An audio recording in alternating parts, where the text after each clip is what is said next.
welcome back to the Real Deal Sports Show. Man, it's jumping, Rick, Tony. It's jumping each and every day. Y'all been staying with us this long, and listen, it's only getting bigger and better. We finally here on Friday. We got a very special guest. We got the beautiful Miss Adrienne Smith, wide receiver for the WFA Boston Renegades and creator of the Blitz Champs game, which you can see right here, the product right here. It's such a great game. Adrienne, tell us a little bit. She came equipped too, as you see. Absolutely, she came with it. She had her staff's wiping there.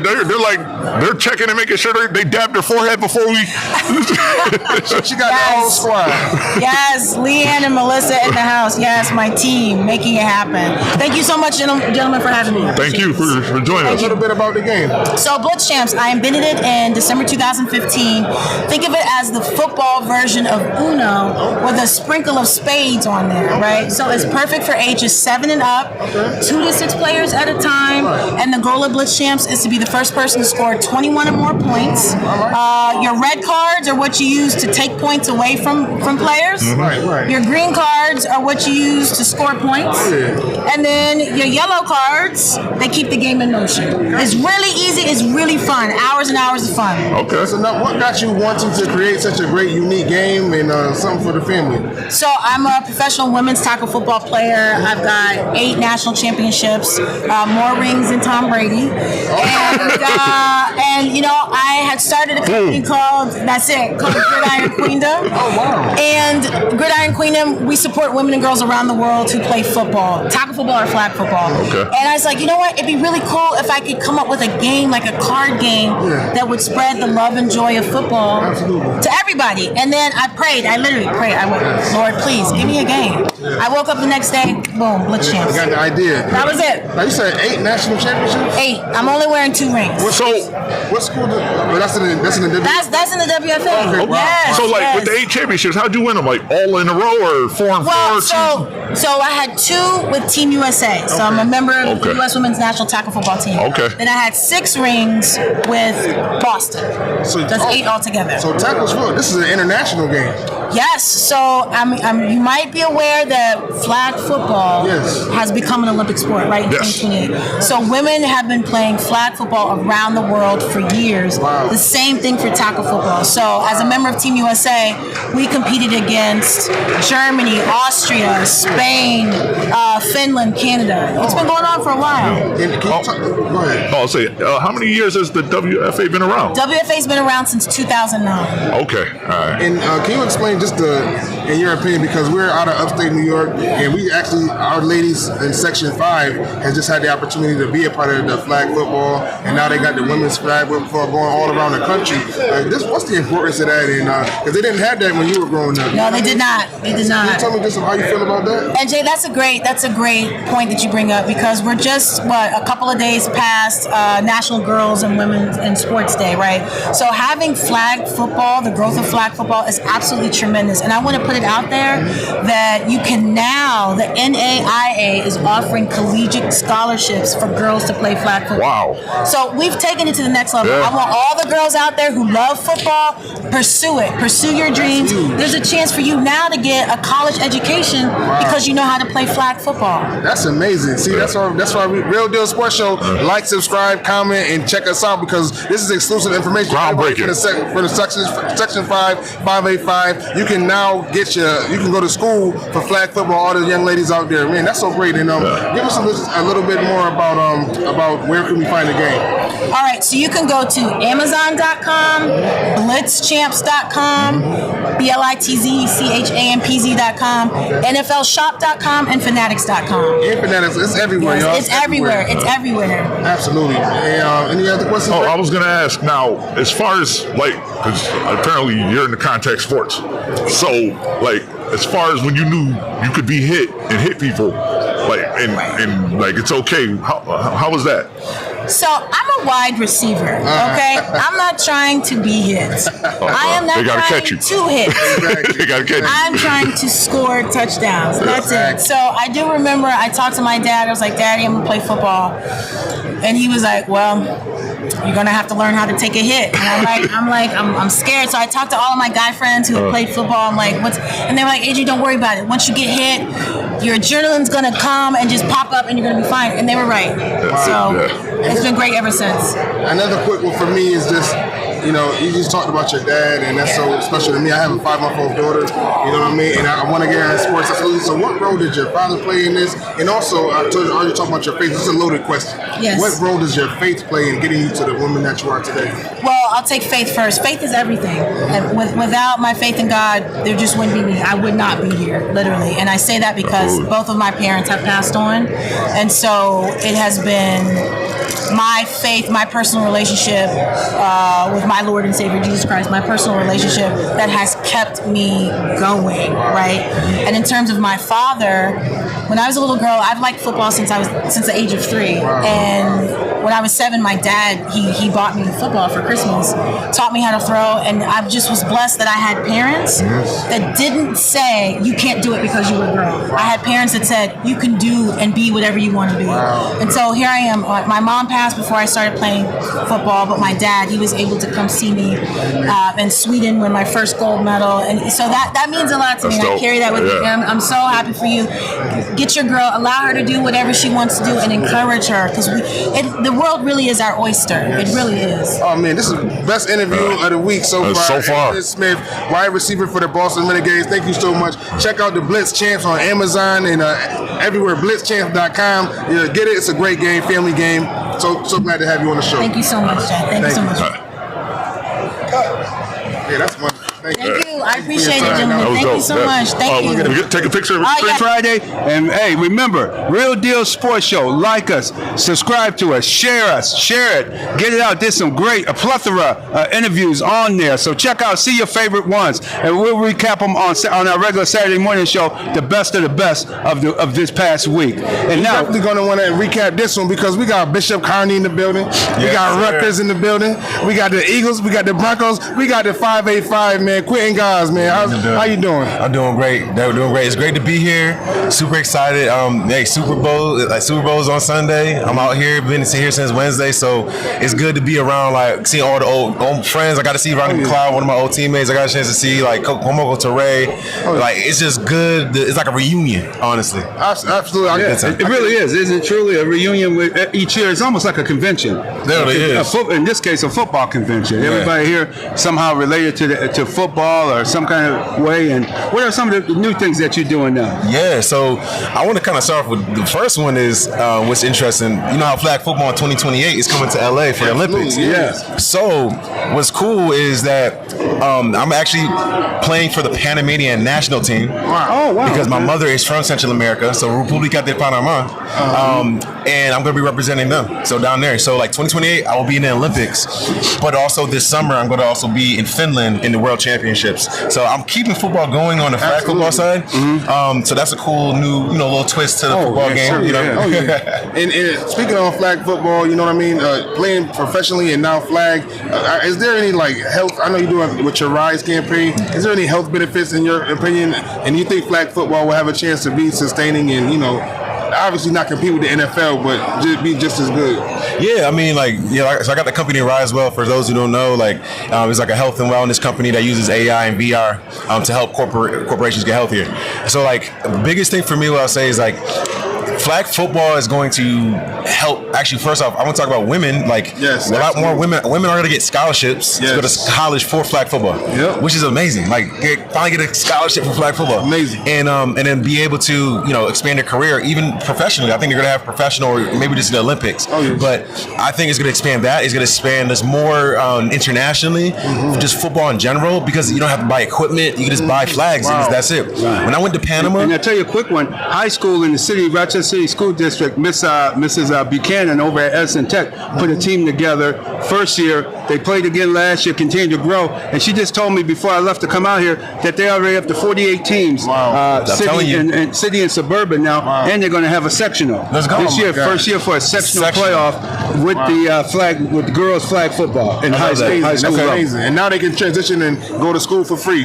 Ain't that a blessing? That's a blessing. So, I mean, like, when you got opportunities like that where the game is changing and evolving, Pro Bowl is doing flag football, so you're seeing, like, you're just trying to get it to be more of an international sport, just like soccer. So, like, I mean, that's what I love about it. And, yeah, that's what's kind of going on. It's the business, the flag football, and I'm just continuing to, like, we're doing an event. I got called by someone in Rochester, Dina Johnson, they're doing a youth, like, wellness mental health conference in May.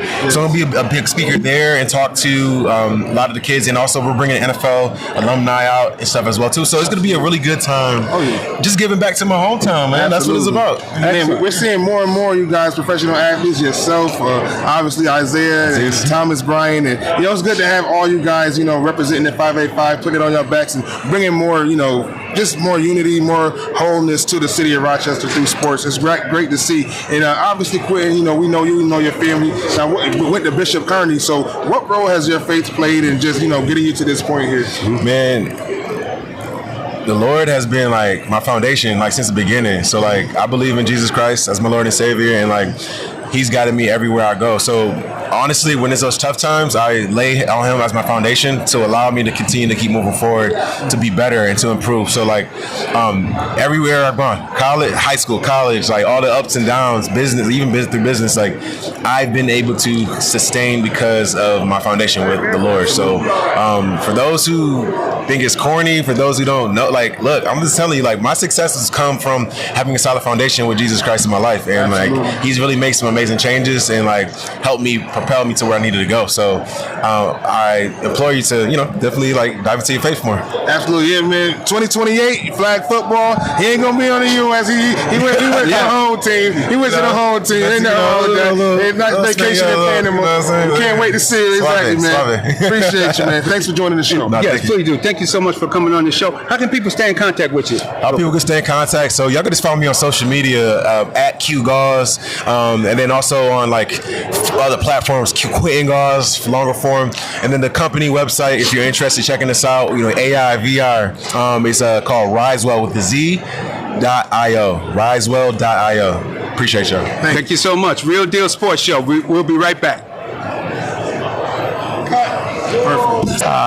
Backspin, we all cover each week with Real Deal Sports Show, and we want to thank all of our sponsors: Mary Rivera Farmers Insurance Agency, Rock Palm Brokers, as well as Dr. Anthony Shannon, Dr. Tanya T. Wise, Dr. Tabitha Russell, for all being sponsors of our trip here and being sponsors of Real Deal Sports Show and Onstageplus TV production. We come out each week. Here each year, it's a big event. We have a lot of advertisers, a lot of guests that come through here, and we're glad you're able to see them and be able to see them because of the support of our sponsors. So once again, Rock Palm Brokers, also 559 State Street in Rochester, New York, Farmers Insurance, Marion Rivera Insurance Agency, Dr. Anthony Shannon, Dr. Tanya T. Wise, and Dr. Tabitha Russell. Because we're not telling you what we heard. We only tell you what we know. So keep watching Real Deal Sports Show and listening to Real Deal Sports Show on Facebook, also on Twitter, Twitter and all the social media platforms, including YouTube. Subscribe, like us, share us on those social media platforms, especially YouTube, Real Deal Sports Show, and you get to see the plethora of interviews that we've had during Super Bowl week right here on Radio Row in Las Vegas, Nevada. Thank you so much for your sponsorship and your time. But you want this? Best-selling author Tanya Wise, certified financial strategist and your money mentor, shows you how to reduce debt and increase cash flow. 2024 is moving fast, so start your path today with the ultimate upgrade: sound guidance and strategy to change your life. Does your finances look like this, but you want this? Best-selling author Tanya Wise, certified financial strategist and your money mentor, shows you how to reduce debt and increase cash flow. 2024 is moving fast, so start your path today with the ultimate upgrade: sound guidance and strategy to change your life. Better ain't that right, Rad Man? Oh man, this is unbelievable. It's Fun Friday as always, and we have all kinds of surprise guests coming through today, as well as our scheduled guests. So it's typical last day on Radio Row. This is number 16 for me. It never gets dull. It's never a dull moment here on Radio Row. And by the time I go to the game on Sunday, I'm like, oh yeah, that's right, I'm here for the game too.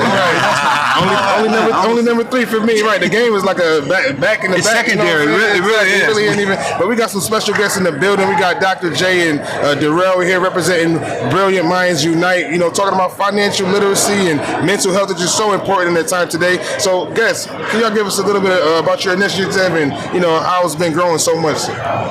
Ladies. All right, so we are tackling mental and financial health of athletes. We're doing this tour around the United States, but we're also expanding out of the U.S. But we're just making sure that one student, one person at a time, we're making sure we're having a conversation. We're no longer using money as a coping mechanism. We're not allowing survivor's guilt to be a thing any longer. We're making sure our athletes know what life is after you leave the team, or even if you get injured and you don't get your full contract, making sure you have a fallback plan. And Microsoft's philanthropy department with Darrell Booker, they teamed up with us to ensure that we do this tour around the United States, and we're tackling not just NIL contracts, but we're dealing with individual team players as well. Everyone from the Saints to the Falcons, if you're in the league, we want to make sure that we actually having the conversations that matter. Yeah. And for us, it's really how we use the power of data and technology to help push that message. Get behind Dr. J, Brilliant Mind, and really just disseminate this much needed education to everyone at scale. You know what I mean? Right. Now, how is it going? How are the players taking it? It's been amazing. So we have our secret weapon, which is we bring an entertainment attorney, we bring a tax attorney, we also bring athletes, former athletes who have done very well, who just want to give back to these younger athletes, or even other former athletes who are older, who now actually financially are broke and trying to, round 2 of getting it right. And so we bring in people, representation of people that they actually trust, believe, and understand to come in and have these panels with them. And so we started in a panel style. We don't try to manage their wealth, but we teach them how to manage the basics of their own. And then we also help them vet their wealth manager and people of that nature. So as a former investment banker who worked in finance now for 22 years to be clear. Oh, wow. I look like a baby. Yeah, but, you look like you're not doing anything. I don't know who y'all see inside. So, I manage $2.1 billion in wealth. And so after leaving corporate, I realized I never want to manage wealth again. And that also makes it easier for the athletes to trust us, because they know we're not trying to come in and manage their wealth. We're just giving them the game from the behind the scenes. And we're also bringing the representation that they believe. Yeah, and so many athletes themselves are wanting to give back. So they want to receive this information for themselves, but then they also want to implement it in their own charitable causes, their nonprofits, their foundations, so that they can then pass that information down to the younger people in the community. Get that generational wealth going. Generational wealth. That's what's sorely needed in our community. Can you just highlight maybe a couple tools, 2 or 3 tools that you guys have in the game that you can highlight with our audience in regards to that wealth management? Repeat that. Could you just highlight maybe 2 or 3 tools that our audience can use? All right, so the first thing I would say is we just did a show with Disney, Microsoft Philanthropy and Disney just did a show. It's called Our America in the Black. And in that show, we're helping Black and brown people, different levels, from entering college to already established, expanding their philanthropic endeavors. And we're giving them actionable and executionable tips that they can actually do to actually learn. So just watch that show. It's on Hulu Plus. It's on ABC7. The list continues. Disney Our Plus. America in the Black. And so it's really important. That's one aspect. Another thing I would say is that, if you come on at my social media at Jatali Bellington, we go live and we teach people in less than 5-10 minutes how to create a brokerage account and tips on how to actually pick stocks, right? Everyone thinks it's so hard. And it's really not that hard. Microsoft, you want to give one of the tips that you guys give us? No, I mean, for us, it's just really, again, how can we really use that technology and really push as much of that information as fast as possible. I mean, nowadays you can spend money so quickly at the push of your button and do a lot of things that you really don't want to do.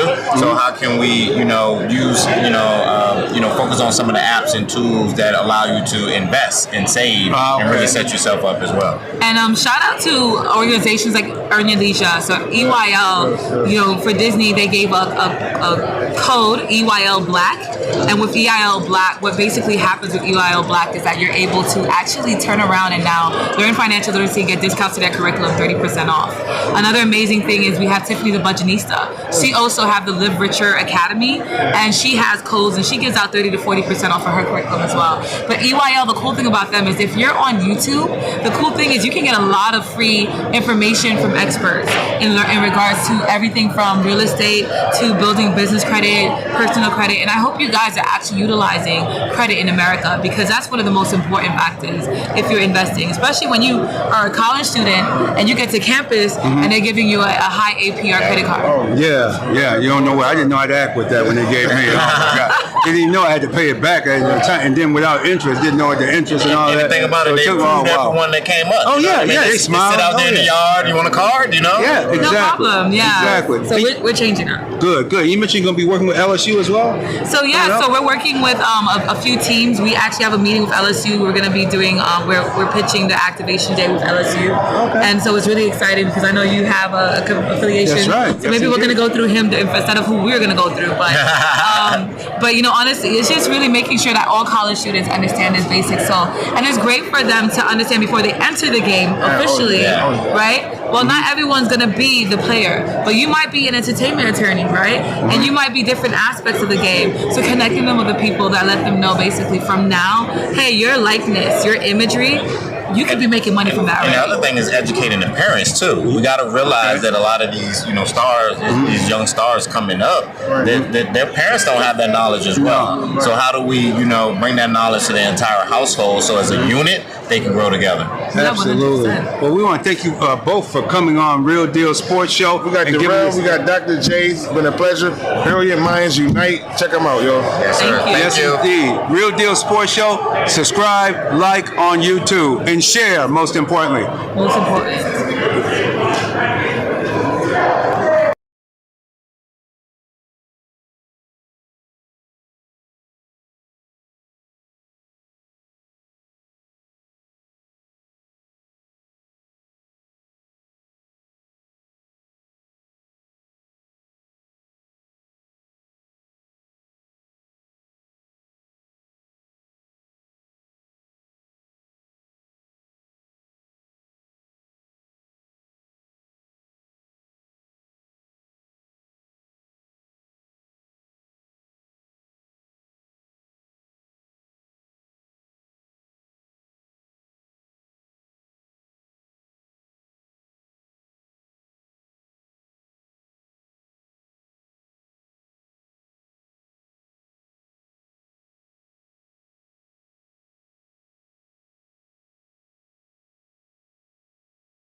Going down for sure. Please introduce our next guest. Man, we got defensive end Kwamoko Ture, the defensive end for the Atlanta Falcons, 6-year veteran, second round pick back in 2018, number 52 overall to the Colts, and now he's taking his career and his talents right over to Atlanta.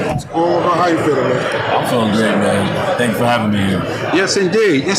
And how's it going now? You have a new coach and how's that coming? So I know the season ended, and now the changes that were made there in Atlanta. How do you see with Raheem Morris being the new head coach there? Man, I think he's gonna be a great. He's a great person for the spot, being that who he was and the history that he had with the Falcons when he was working with them back then, and then he translated to the Rams and then did his thing there and won the Super Bowl over there. So he has a lot of experience, and he can bring a lot of experience back into the organization. And he's back home, so I feel like he's gonna bring a lot of aggression. And he's from Jersey, so I already know how Jersey people are. So so it's gonna be great. Excellent. Absolutely, and of course, being that you were on the 49ers last year, had a chance to interview out in Phoenix. What do you see in this 49ers team ahead of this Sunday's game?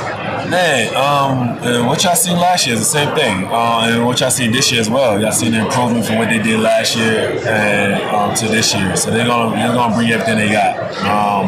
They had a little slippery slope in the middle of the season, but they have that tenacity and aggression to them, and they always have something over the sleeve. They have all these weapons around them. DB Samuel, Nick Bosa, Kittle, everybody. Yeah, and their quarterback, their finest quarterback, Purdy, very coachable. Me watching him and experiencing how he behaved and how he prepared for the game is at a young level is phenomenal. It really is. At his age, like always stay prepared. It's like watching Tom Brady. And I idolized Tom Brady when I was young. So and I'm not trying to put him in that stepstone right now, but his future is bright. What do you feel is the keys to victory on Sunday? The keys to victory is just stay focused and having that tenacity for them to keep going after the ball. The defense gonna win games. I feel like defense gonna win games. Offense is already gonna do what they're gonna do, but defense win games. Got to take over. Going back to Atlanta, Raheem Morris, as the Rat Man talked about, how do you feel you'll fit in his scheme? As being a twitchy edge rusher as you are, you got the length, you got the size, the athleticism. How do you think you're gonna fit in that scheme? I mean, just watching him from the Rams and how he uses guys in his pass rushers. I mean, he let his guys go. Also with the fundamental he brings to the game. So and then what I bring to the table with my athleticism and my flexibility and my disruption, me running to the ball. That's what you need, and that's what he wants as well. Excellent. And your foundation activities off the field? Yeah, most definitely. I'm trying to start. I haven't launched my foundation yet, but I'm starting a foundation. My brand. I started with my brand first, K Dragon. We represent 3 P's: purpose, power, and protection. That kind of connects with me, with my faith in my football. I ain't gonna ask you that right now, but does faith play any role in your career? Oh yeah, definitely. I was born Muslim. We pray 5 times a day, and I went to Saturday and Sunday school since I was young, so faith has always been ingrained in my DNA. I don't know nothing more. Appreciate you. Thank you for having us on. Appreciate where can they catch you? Exactly. How can they follow you? Yes. Oh yeah, definitely. My Instagram is KDragon57. I'll be on Instagram more. I'm literally going into TikTok and other ventures and stuff like that. Thank you so much for coming on Real Deal Sports Show. Keep in mind, YouTube, subscribe, like, comment, share. That's what needs to be done. Yes, sir. Thank you.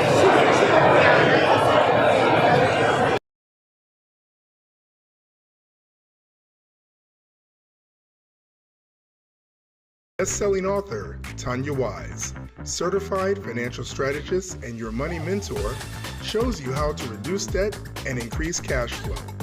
2024 is moving fast, so start your path today with the ultimate upgrade: sound guidance and strategy to change your life. Does your finances look like this, but you want this? Best-selling author Tanya Wise, certified financial strategist and your money mentor, shows you how to reduce debt and increase cash flow. 2024 is moving fast, so start your path today with the ultimate upgrade: sound guidance and don't we, Rick Tony? Oh yeah, absolutely. And we got coached by B. We got Dr. Barbara Lash. Dr. Barbara Lash with the Speak-Offs right here in Vegas. This is the second annual Dr. Barbara Speak-Offs. So Dr. Barbara, how you feeling? I'm feeling great. We had an amazing event yesterday. We had 4 NFL legends, 5 NFL wives and significant others, and we teamed up with UNLV Athletics. Oh man! And we had 6 student athletes from all all different sports, and Lululemon on Miracle Mile actually donated pants to them. So they tested the pants out in advance, and they did product pitches on stage. Oh my God! They used their sport. Like we had soccer players, we had not a cheerleader, pom squad. We had a football player. It was like so awesome to see these young adults use their voice. And then our wives and significant others were amazing storytellers, and the athletes, the dudes. Oh yeah! Every kind of public speaker you could think of, we saw on that stage, and it was like awesome. So who'd you have on the panel? So Andre Fluellum, he actually won. Oh wow! Okay. We had Josh Lambo. Oh yeah, Josh. Alden Smith. Oh my God. Yeah, and Usama Young. Oh man, a great panel. And what were some of their experiences? Because with Coach by Byron, you're working with athletes, but you're working on elevator pitches, public speaking, and what were some of the topics in which you were able to help them speak about? So it kind of ran the gamut from their own experiences in the league and outside of the league, as well as some people that they've encountered over the years. Usama Young is such a great storyteller, so he talked about a story from his youth because he has lots of brothers. I think there's 6 of them total, so he talked about that. Alden talked about his personal experience in and out of the league. Josh talked about being a pro soccer player as well as a pro NFL player, and now he's really like stepping up and doing more of those corporate talks. And Andre, who stole the show because he won the prize, he just had a really cool story about his experience in the league from the perspective of another person that he encountered most of his career. So it was nice. It was good. Yeah. So when it comes to public speaking, how do you feel it ties into the NFL's presence? Oh my gosh, I feel like, the guys have such amazing opportunities. Their energy needs to be on their sport, right? That's how they pay the bills. But they have so many opportunities, whether they ask for them or not, to kind of be in that spotlight. So one of the things that I learned in my PhD program, just in interviewing 30 NFL players, black NFL players from humble beginnings, is that whatever happens after football is really important to them. So my role, I feel like, what God put in my heart is to help them learn how to use their voice, share their story in a way so when they're done playing, maybe there's some of these Fortune 500 companies knock on the door and say, hey, remember you came and volunteered and talked here, or we saw you speak there? We'd love for you to come in and talk about how to apply teamwork in our setting, right? Things that you did on the field, how we can do that in our workplace to make our communication better. So giving them opportunities, hopefully, that they can use after their sport. Even in the off season, it's a pretty robust off season, especially for the NFL to make that money. Absolutely, that's how it's always been. And we just want to know, this is the second annual Speak Off, so we gotta say Dr. Barb Speak Off. There's another one out there. Dr. Barb Speak Off. Yes. So Dr. Lash. Dr. Barb Speak Off, and it's going to be next year in New Orleans. I know you guys are already planning. Oh my gosh, yes. It's going to be bigger and better. And can you just tell us where our listening audience can find you? Yeah, so my information on Instagram is Celebrity Media Coach, and then the Speak Off, which will have information leading up to it, is Dr. Barb, B-A-R-B, speakoff.com. And of course, Dr. Barb, this last thing you touched on it earlier, but what role has your faith, led you? How's your faith impacted you in this area that you're in now? In this season, I love that. It's kind of, it's the foundation, but I call them godwings, right? Like the fact that Lululemon decided to donate the pants for the student athletes, that's a godwing. We didn't have that level of sponsorship last year. Amazon was one of our sponsors. The NFLPA came through. We had Tikes. We had Pink Sapphire events. We had, my company was a sponsor, Coached by B. E-Bars, this nutritional bar company for authentic, organic energy bars. And I feel like I'm missing somebody, and I don't want to do that, but it was just really cool to lean into it. And quite frankly, the first year, because the winners win a prize for their nonprofit of choice, I funded that. My company funded that the first year. So it was really nice to have sponsorship. Pulse Vodka was another one, Tikes, UNLV, right? From going to Dr. Barb sponsoring this own event to all these major companies, Amazon, Lululemon, NFLPA, E-Bars. Major players. so fulfilled. And then to see the impact, because that was the biggest thing. I know we got to wrap. If I could just leave you with one thing, the whole point is once you own your voice and story, no one can take it from you. And the fact that these individuals got on stage and shared their stories, like the stuff that people said to me and them afterwards spoke life into this speaking career potentially for them, and the impact, how people were just like moved by some of these stories, and the wives, how they support and hold down the families while the athletes and these student athletes stepping up. They had 90 seconds, and a lot of them were just like, I've never done this before. So it was opportunity, and they took advantage of it. Absolutely. Dr. Barb Lash, coached by Barb, Dr. Barb Speakoffs. I know so many names. But so many names with great content. Thank you so much, Dr. Lash, for being here. Thank you for having me. Thank you for having me. Absolutely. All right. Thank you. Picture? Yes, of course. Sunday, fellas, how y'all doing, man?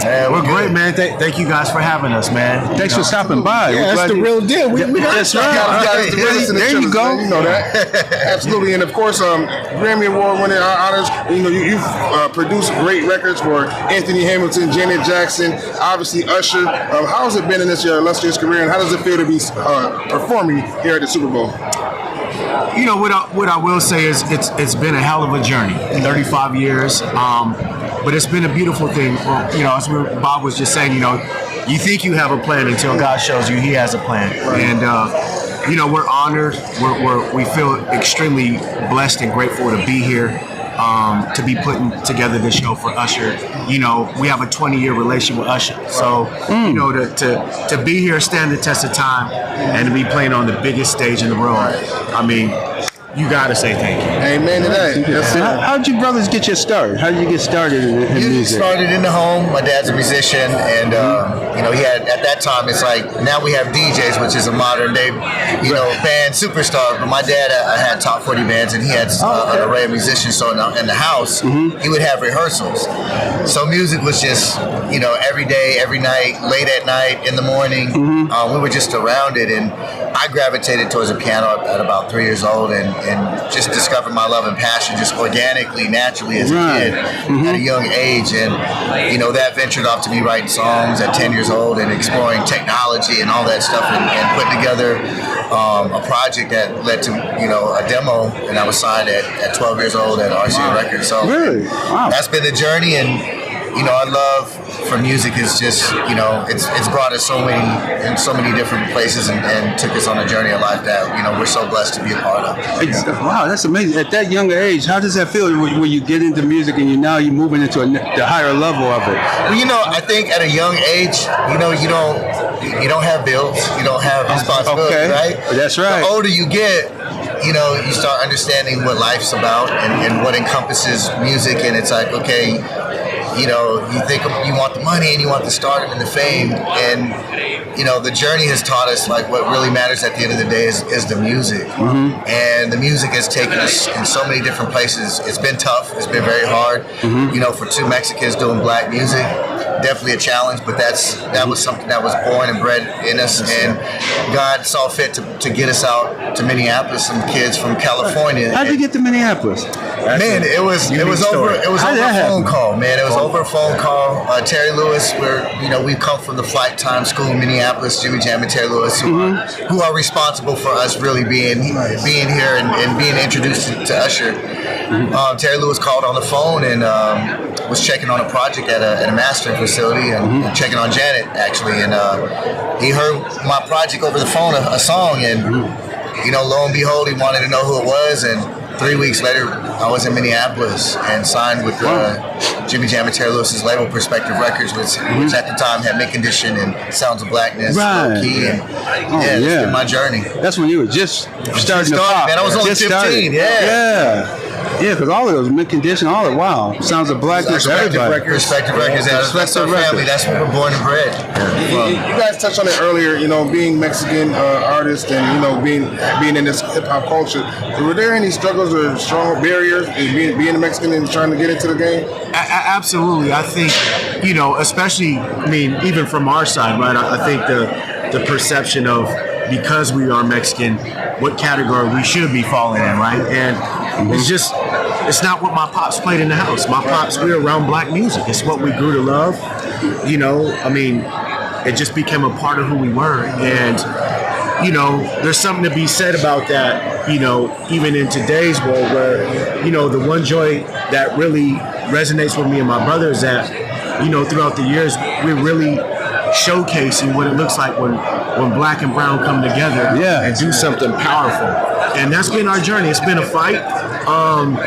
But I think now we have the beauty of saying, well, say what you want to say, but when you look at our catalog, it speaks for itself. And, what are some of the songs you guys were a part of for other artists? Well, you mentioned Anthony Hamilton. Anthony Hamilton, we did a song called "The Point of It All," which was the title track of his album. Usher, I know we got that's kind of giving it away something with y'all being here, you know, doing. We know what the set list looking like a little bit now. You know what I mean? But those was a great song. But some of the other artists besides Usher. Which song was it for Usher? So we did on Confessions, we did Truth Hurts, Bad Girl. Yeah. That's what it's made for. Simple Things, Seduction. See, I like, you got to give them a wide variety. So you don't know which is going to be. You don't know. We still got to tune in. It's going to be your favorite track, dude. It's going to be your favorite track. Now, who's the older brother? Bob's older. Okay, you're the older brother. Okay, good. It's just good to see the brothers. You know, I have my brothers. I know George got 3 sons. Doing it together. You know what I mean? How's it been just working together, having each other's back in this industry? It's carried us through, man. That's what I will say. Yeah, it has. You know, I'm always going to be bigger and better. And you know, man, I love it. It's like Jimmy Jam always quantifies it as like one brain, you occupy the left, and Iz occupies the right, and together we're one. And we're always constantly thinking, we think the same. You know, you can't always work with family. That's a true statement. That's true. But man, music and God just had the right plan, and we have this connection that is lasted the test of time. And you know, we were just talking about like the Grammys, and not to take anything away from those musical platforms and the award shows, but man, there's nothing like being on a stage at the Super Bowl, the biggest show in the world, and being with your brother and playing, you know, music together. Like it's incredible. Who can say that? Exactly. How many people? It's only a select few that can say that. It's so ill still to this day. Even when we're at rehearsal, I'll look over to my brother, or he'll look over to me, and we'll just say, "We're at the Super Bowl, bro." Like we still have to pitch ourselves, and you know, we were just talking earlier, and it's like what this means even for our people to be the first Mexicans to say they produced a Super Bowl show for a high-level black artist. And y'all did the whole set. Y'all produced the whole show, top to bottom, with our brother Lil Jon. Oh man! Really? Wow. Yeah, it's amazing. That is amazing. You know, you said something about the Grammys, and the thing stuck in my head this morning. I heard, I watched Usher on being interviewed this morning by Gayle King, and he said something that really struck me.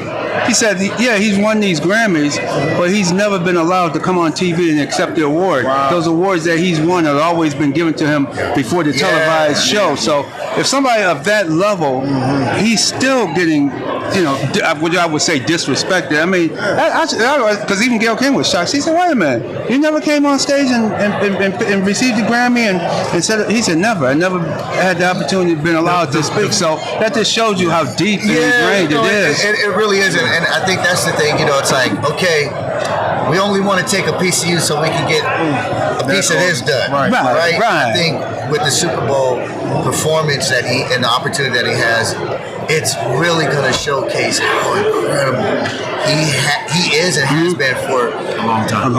He is like he's the real deal, and everybody always asks, like, you know, what are you going to expect? And for us, you know, you're going to see something that looks timeless and sounds timeless. It really identifies what it really means to be a true artist, and you know, to be put in that league of the Princes and the Michael Jacksons and the Sammy Davis Juniors and the Harry Belafontes. Like, he's that guy in our day and age. And it's unique because it's something we don't see much of anymore. Right? They don't make those anymore. Yeah. They sure don't. And what do you guys want? Go ahead, Jake. I was going to say, to my knowledge, you guys have been here at the residency too, right?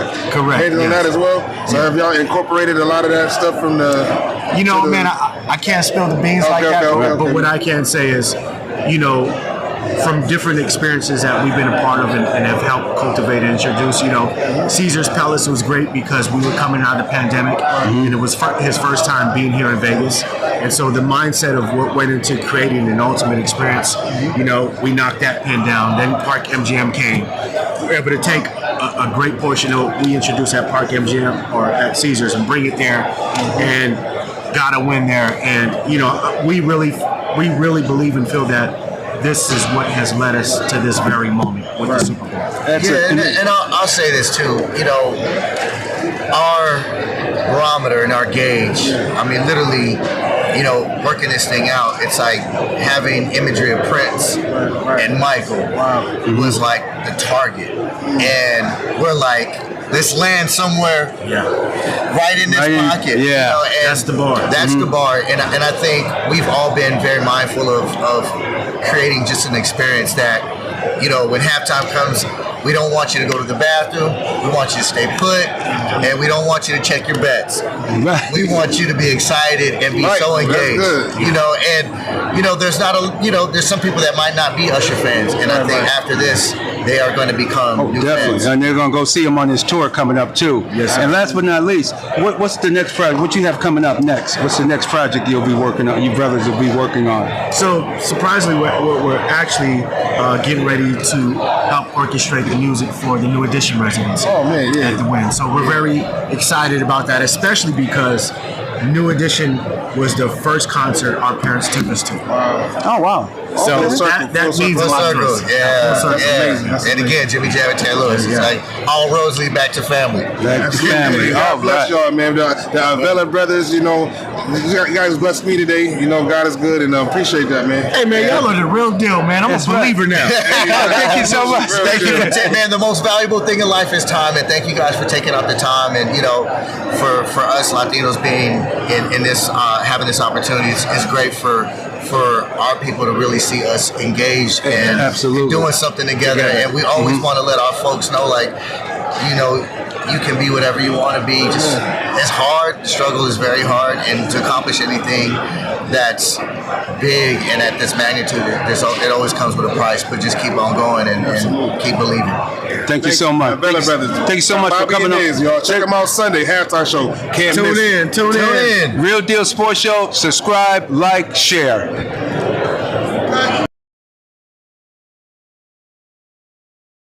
Look like this, but you want this. Best-selling author Tanya Wise, certified financial strategist and your money mentor, shows you how to reduce debt and increase cash flow. 2024 is moving fast, so start your path today with the ultimate upgrade. Sound guidance and strategy to change your life. Does your finances look like this, but you want this? Best-selling author Tanya Wise, certified financial strategist and your money mentor, shows you how to reduce debt and increase cash flow. 2024 is moving fast, so start your path today with the ultimate upgrade. Sound guidance and strategy to change your life.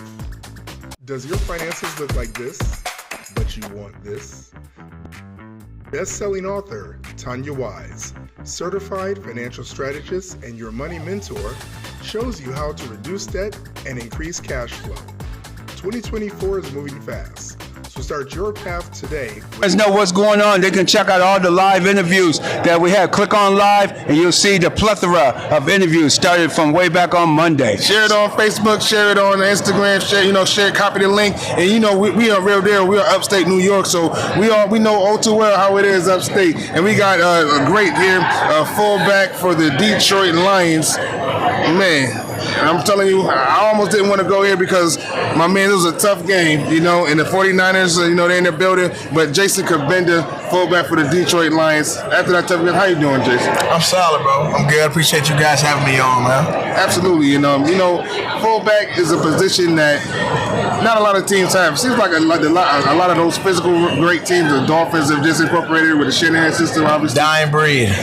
Dying breed, but it's a needed breed. It's critical. The last 4 teams in the postseason have all been, having that. So how do you feel about the fullback position and its importance to the game?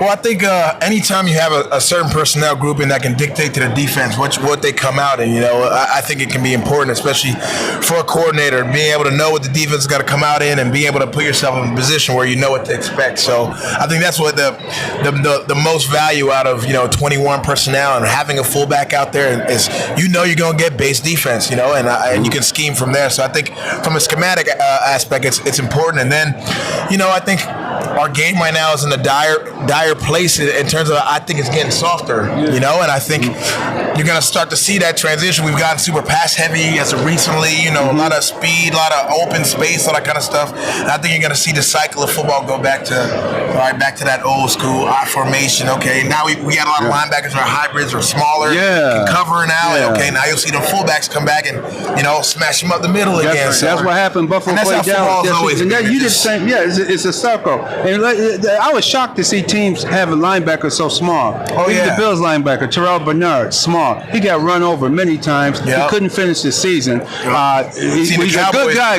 Marquise Bell got run over. Oh man, the Bills just ran. He still got cleat marks on that jersey. I don't think he could get him off of that jersey after the Bills, the way they ran over him and punished him in that game. And you guys did the same thing when you played him in the regular season game there. So I think it's evolved back to the running game. It's like with the fullbacks. The Bills use their fullback. Detroit uses their fullback. And there's several other teams. Denver was using a fullback. So I think it's really evolved already back to a running game. 100%. Because as you start to bring linebackers that can cover, and you're so worried about the pass game, now it's okay. Can they still fill that B gap, that A gap? Can they still set the edge on the outside and maintain their run gaps and stuff like that? So, how did working with Dan Campbell, being his mentality, how was that for you? Dan's awesome, man. I think I speak for everybody in that building when I say, we absolutely love Dan and what he brings to us. And Dan is such a consistent dude. He's such a consistent leader. He's a leader of men. Your prototypical football coach that you'd want, the type that leads like an army general. That's how he goes about his business. So that's a guy that we run through a brick wall for, and he motivates us every single day and inspires us to be our best selves. And he brings that juice every single day. He's the same guy every day. After the playoff loss, what was the feeling in the locker room of the players after that game, or even the next day?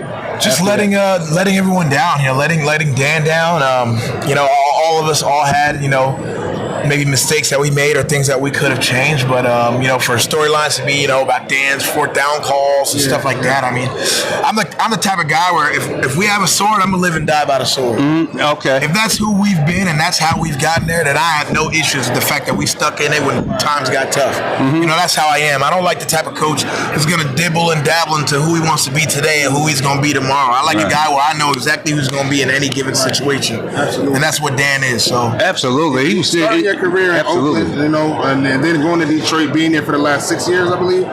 Now, can you tell me about how important this season was to the city of Detroit, being able to get those playoff victories and almost clinch your way to the Super Bowl?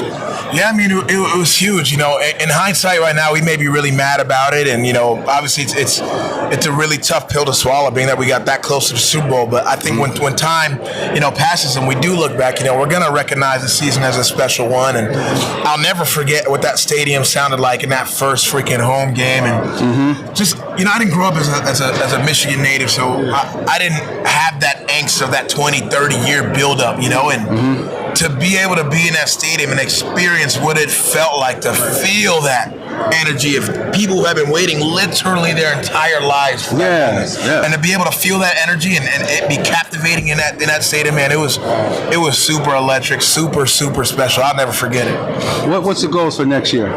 It's the bowl. When you come this close, right?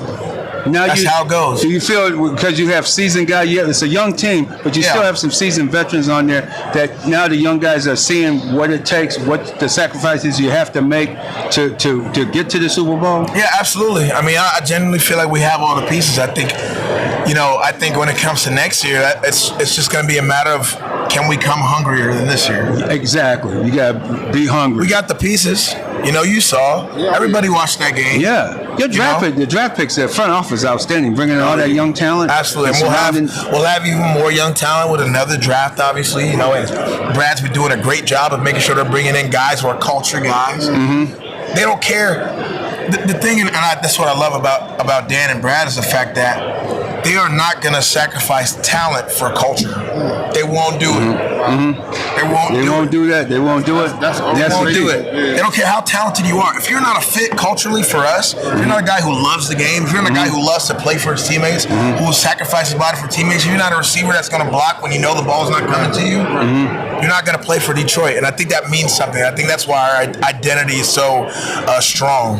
Hey, also talk about Ben Johnson. You know, we are upstate New York, so Buffalo Bills. We see the importance of a great coordinator. Ken Dorsey getting fired, Joe Brady taking over. Tell me about Ben Johnson, who's the Chicago too. Yeah, my guy. I was with him at Penn State when he was a GA at Penn State, man. Oh, really? Wow. Yeah, I know Joe Brady a while, man. I'm happy for him. How do you think he's been doing with his how do you finish the season off? Joe? Yeah. I mean, you saw what he had the last 6 games, I think it was, and I think the offense looked a lot more improved. I mean, when you got a guy like Josh Allen, a quarterback who can do the special things he can do, whether it's running, whether it's making plays, whether it's extending plays, I think he just did a good job of getting them back in rhythm. I think for a guy like that, it's important to play with a rhythm. So Joe's been doing a good job. You saw him with that LSU team with Joe Burrow, 2019. Joe's been cooking up for a little bit now, so I think it's pretty cool to see him get his opportunity like this. And then speaking on Ben, I mean, we love Ben, bro. I mean, I think Ben's no secret to anybody at this point. I mean, he's been as consistent as they come.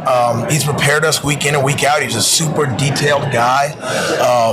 Teaches the game really well as a teacher in terms of being a coach. Breaks it down as simple as possibly can be with, whatever caveats we may have. But Ben's awesome. And I think when you have a culture where you got coaches who got head coaching opportunities, can go take a ton of more money somewhere else, and they look back and say, you know what? This is Detroit. I got more business I got to handle here. That stays. I think that tells you what kind of culture we got. It certainly does. That really does. Aaron's Landon. I know you're on the offensive side of the ball, but you guys got a great staff, great team, and we hope to see you. Well, we will see you next year. I believe that the schedules did come out. Detroit and Buffalo will be playing each other next year, so can't wait to see you there. Thanks so much for being on the Real Deal Sports. Appreciate you guys, man. Appreciate it. Thank you so much for coming on the show. And how can people follow you? Hey, follow me at Jason Cabana, man. I keep it simple, baby. All right. Well, thank you so much, Jason, for coming on the show. Real Deal Sports Show. Like us, subscribe, and share.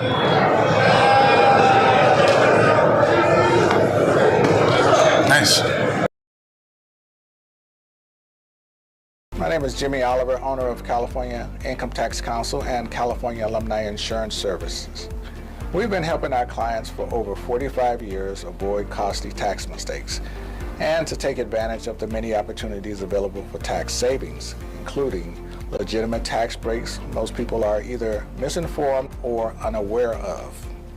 When it comes to handling the Internal Revenue Service, allow our many years of experience to help you in providing complete filings and the accurate return for you. There are many responsibilities you have for your business to manage on a day-to-day basis without having to take hours out of your time to learn new tax laws, credits, and rebates. We stay updated on all regulations, laws, and benefits, giving our clients the peace of mind that comes with the most accurate return. Our insurance services also keep our clients well protected throughout the year.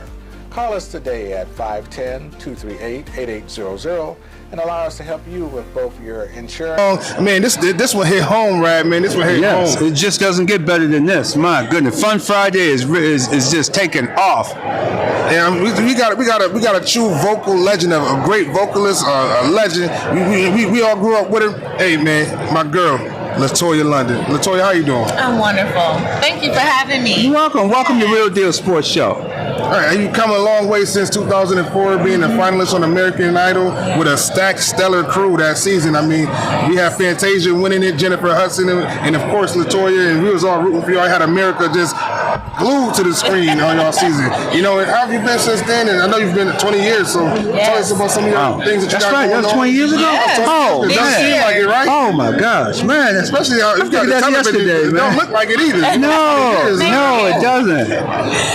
Wow, I have been blessed. I will say that I've been able to just live off of my gift, you know, prior to that and after. And of course, after, it's just been amazing because that platform gave me a household name. So very, very happy to have been able to work off of that all these years. How did you get started growing up? How did you get into singing? So my mom, she was just really supportive. So she noticed that, you know, that's something that I loved and you know, it was received, you know, by family and friends, and they weren't just biased. Like, right. Sometimes they'll be delusional right with you. Yeah, baby, go to sing, baby. Right. But they were realistic, and she just put me in the right things. So like different choirs and vocal coaching and things like that, and then it's into talent shows. And so from there, dots would connect. You know, meeting other people or just getting involved in things. So I started out singing in clubs locally, you know, in my hometown, and then into corporate bands,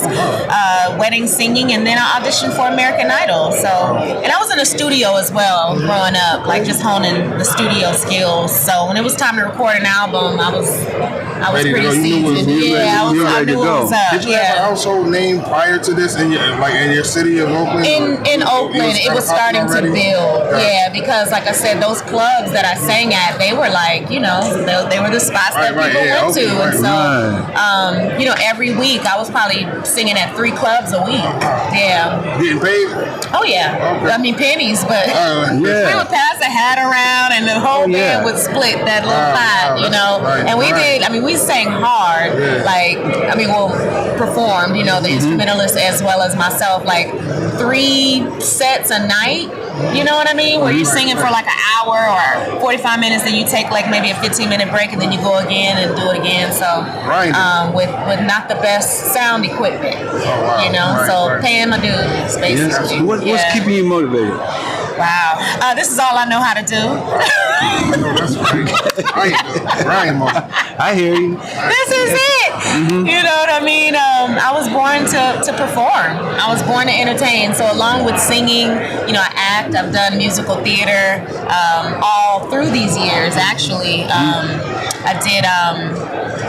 The Color Purple Broadway tour. I toured with Tyler Perry, Medea on the Run, Snoop Dogg's Redemption of a Dog, Set It Off, the stage play with Jacarius Johnson. Just a lot of plays over the years. I was Jada. Oh, yeah. I was Stoney. Yeah, she was Stoney. And then you were Nettie in The Color Purple. And Fantasia actually joined our cast, too. Absolutely. Oh, wow. Okay. Yeah. So you have a lot of experience. You've been really working your craft. Yeah, absolutely. Do you like the theater side of it? Do you like the theater side of it? I do. As well? I do. Was new to it, you know, prior to American Idol. Like, that's something that they would say on the show, like, your voice would be wonderful for Broadway. And, you know, I didn't grow up on Broadway. I wasn't exposed to that. So I didn't know what to expect. I didn't even know what that world was about. So being introduced to it and getting into it, I definitely fell in love with it. Absolutely. Oh, yes. Yeah, it's different. Tell, you have to really... You're telling the story live. There's no cut and start again if you mess up, you know. You know, you have to project because people aren't just watching you on television, they're watching you in a theater. So if they're in the nosebleeds, they still have to feel you as though they are right there in the front row. So, you know, it really challenges you and develops you as an entertainer, I believe. And help keep you working 6 nights a week and doing the matinees as well. How do you take care of your throat and take care of your, you know, just so that you're ready to perform and get the proper rest you need in between and having that dark on Monday night, having that Monday off? Yeah, I mean, you just said it. Sleep, rest, you know, knowing what works for you, knowing what does not work for you, and listening and being disciplined and yeah. And a West Coast native, obviously, we're here in Vegas right now. Tell me a little bit about the Whitney Houston residency that's coming up. Yes. So, So I just to go back a little bit, I released some music as well on my own label, and so with that, I'm also producing shows. And so this first show that I'm producing is a Whitney Houston tribute, and so I'm singing Whitney Houston's music. She was my American Idol, you know. What people appreciate me for, I got that from Whitney Houston. So I felt if I were going to do something, you know, to pay homage or tribute to anyone, it would be her first. And so really excited about that show. Like I said, it's L London Presents production, and it's going to be a residency here in Vegas. So I'm really excited about that. It's still under development, so I can't, you know, disclose that. But I'm spring, so maybe? excited about spring that. Or summer? Yes. Yep. Spring, somewhere in that time period? Oh, good. Let Spring people, and summer, so I'm really excited. What's your favorite Whitney Houston song? Ooh, that's a good one. It is, just because it's on the top of my head, I'm going to say, Are You Really Ready for Love? It's called Talking Again, just the lonely Talking Again. Yeah. It's not like one of her main hits, but it's a groove, it's a vibe, it's the soulful side of Whitney. But yeah, I'm singing all of her stuff. Oh man, we are excited for that. And anything else that you have going on that you want to share? Yes, I have a single out with Anthony Hamilton, and that was released off my own label. I'm so excited. What's the name of the label? It's called Royal Sound Music Group. Royal Sound Music Group. And it's called On Everything. The song is called On Everything. You can get it on all streaming platforms, and also the video is on YouTube. We have over 6 million views right now, so it's a beautiful song. It just talks about real love and how to keep it going. I know, that's wow. You know, that's beautiful. It's like that old school. You got a special place where you pulling that from?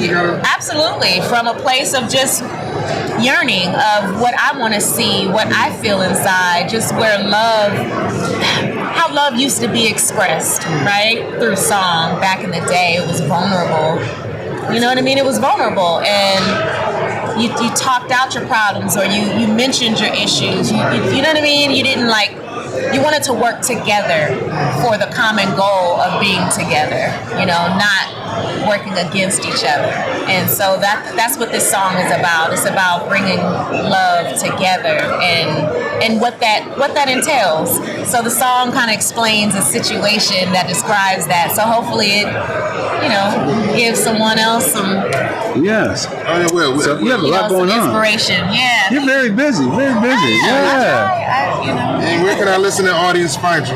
Yes. You can find me at latoyalondon.com at my website. Please go on there, and you can either go to my contact page, or you can also sign up on my email listing to stay in touch on where I will be as far as a city near you or whatever I'm doing. And also on Instagram, it's Latoya London Official, and that's LATOYA. A lot of people get that wrong. So. Beautiful, talented, busy, grinding hard. Latoya London, thank you so much. Thank you for having me. Thank you so much for coming on Real Deal Sports Show, and we'll be right back. Keep in mind, Facebook, YouTube, like us, subscribe, share. Onstageplus Production Company making all of this happen. Check them out as well. Absolutely. Finances look like this, but you want this. Best-selling author Tanya Wise, certified financial strategist and your money mentor, shows you how to reduce debt and increase cash flow. 2024 is moving fast, so start your path today with the AEW World Tag Team Champion Darby Allin. Darby, thank you for being here. Yes, sir. Happy to be here, man. How's it feel being in Vegas? Vegas is a love-hate relationship. I feel good right now. But I've had some rough times in Vegas. I believe it, man. Look, we all done had our rough times in Vegas, but you know, tell us, coming off of a historic win, you and your partner Sting winning. What does it mean to win that championship with Sting? Yeah, with him, somebody of his. Yes. What's the word? His I don't know the word for it. His caliber's not even big enough. No, dude, it means everything, because I tell people all the time, most important part of a story is the end.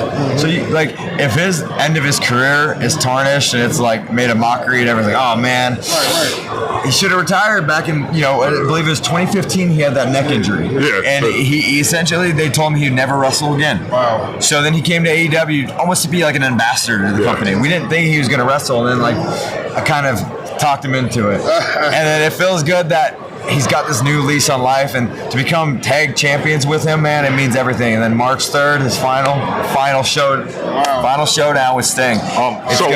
Let me ask you this: now that Ric Flair's hanging back around, those two, have you partied with them?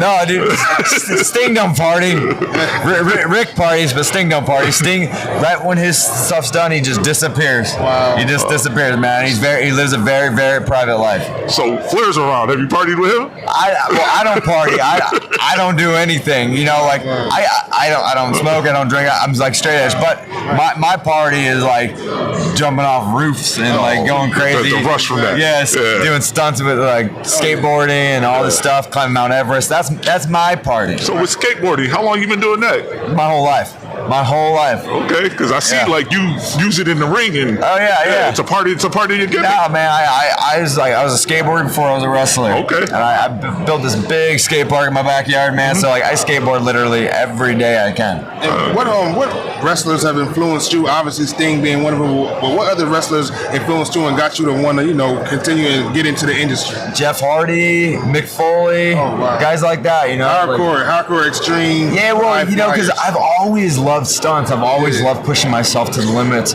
But the thing is these guys, it's like a live stunt show, And the fans always tell me, Darby, slow down in the ring. You don't have to impress us anymore. I'm like, I hate to break to you, but I'm not doing it for you. Right. I love the rush I get from it. Exactly. Yeah. So hey, I'm not trying to impress anybody. I just I feel the rush. So what would you say? What would you say the most daring stunt you've ever done is? Man, I took a Jeep and I jumped 96 feet over my house. And I flew into some trailers. And I thought for sure I was gonna break my back because Travis Pastrana, Nitro Circus legend, he helped set that up, and he told me, hey, there's a good chance you're gonna break your back doing this. And then, I tell Tony Khan, who obviously owns AEW, and he says, yo, can we get you a stunt double to do this? I'm like, I couldn't live with myself if I had a stunt double. So I did it, but I walked away perfectly fine. Man, look at that. Let me tell you, if somebody actually broke their back, it's not fun. So that was a pretty, I'd say that's a serious stunt that I did. And what are your next goals with AEW? I mean, obviously, this is a major goal, major accomplishment. What else do you want to see? So, after Sting retires, March 3rd, I'm going to climb Mount Everest in April. So once I climb Mount Everest and I get back, in order to become the face of this company, I need to be world champion. So that's obviously the next logical goal is to be world champion. Absolutely. So. Man, that's going well. We're excited to see you do it. You've meant so much to AEW. One of the homegrown talents. In a company that's ever growing and just you got the rival over there trying to compete, but you guys are doing your thing, holding it down. Also, what would you say are the differences between the two, the E and then AEW? I don't know because I've never been in that system, but just to with AEW for me, it's the creative freedom, what they let me do inside the ring and outside the ring. Like I said, I jumped in Jeep over a house. I'm climbing Mount Everest. Come on. But what you see in the ring is Darby Allin. 100%. No one tells me what to do or what not to do. It's just be you. And that's why I feel like I've been able to get over with the fans as fast as I have. Absolutely. So Darby Allin, World Tag Team Champion with Sting, AEW World Tag Team Champion. Happy to have you on the show. Remember, comment, subscribe, and share. Real Deal Sports Show. And of course, thank you to Onstageplus Television Network. Deal Sports Show. Remember, comment, subscribe to the Facebook, share it. Man, we've been going crazy in Vegas this week. The time has almost come to an end. And before we leave, you got to get us prepped for next year. That's why we have Marcus Brown, chair of Super Bowl 25. Excuse me, not Super Bowl 25. Yeah, it is. Yeah, you're right. Super Bowl 2020, Super Bowl in 2025, Super Bowl 59, and it's going to be a great one in New Orleans, Louisiana. Marcus, thanks for joining us. Look, thanks for having me. We're happy to be here. Looking forward to enjoying Vegas, but also looking forward to having you guys come down to New Orleans in 2025. Yes, and how you're going to have to go some because yours in 2013 was off the chain. It was a very well thought out and well presented event there in 2013 for that Super Bowl there in New Orleans. How's the planning coming along? Well, you know, when you think about New Orleans, you think about having the food, the music, you know, the culture, the people, the entertainment. Yeah. The fact that you can walk the streets and drink alcohol. I mean, all those things make for an interesting city, and you can walk from anywhere in the city to the Superdome. Yeah. And so it's a walkable city. So we are going to provide all the things that make New Orleans special traditionally. And then we got some new twists. We got some things coming, some of which I can't say because we're going to let Vegas have its moment. Yeah, let them have their moment. As soon as they have their moment, we're going to start laying out what we're going to do in 2025, but it's going to be special. Oh man, it's absolutely. We can't wait. Tell us some of the things that we can look forward to. What are some of the things that a fan can experience? What are like your top things that a fan should be expecting? That way we know what to expect and have an eye for. Have an idea of, Yeah, well, you know, if you come to New Orleans, the two bookends are, you know, you're going to hit the streets of the French Quarters, and you're going to hit the seats of the Superdome, and then you got to do both of those things. But in the middle, you know, you got uptown New Orleans where you got the universities and you got the zoo, you got the French Quarter, you got the district where you got the music district. That's just a array of things you're going to have. You know, you got a great park. You know, we've got music in every venue. People think about the French Quarter as being a music venue. We've got about 5 separate music venues where multiple people are playing all the time across the city. Yeah, what about that park? Are you going to use that big park? We're going to use City Park. Near the children's, we took our grandkids to the Children's Museum back during the holiday season when we were in town. As a matter of fact, what you're talking about is we just built a multi-million-dollar children's museum in our city park. Yeah. And so, That's it. That's what we went to. Yeah. And we came out and I didn't realize that park was there. We just drove through the park. Oh, it's beautiful area. That park is a great venue for parties. I think there's a possibility we might even have a party out there.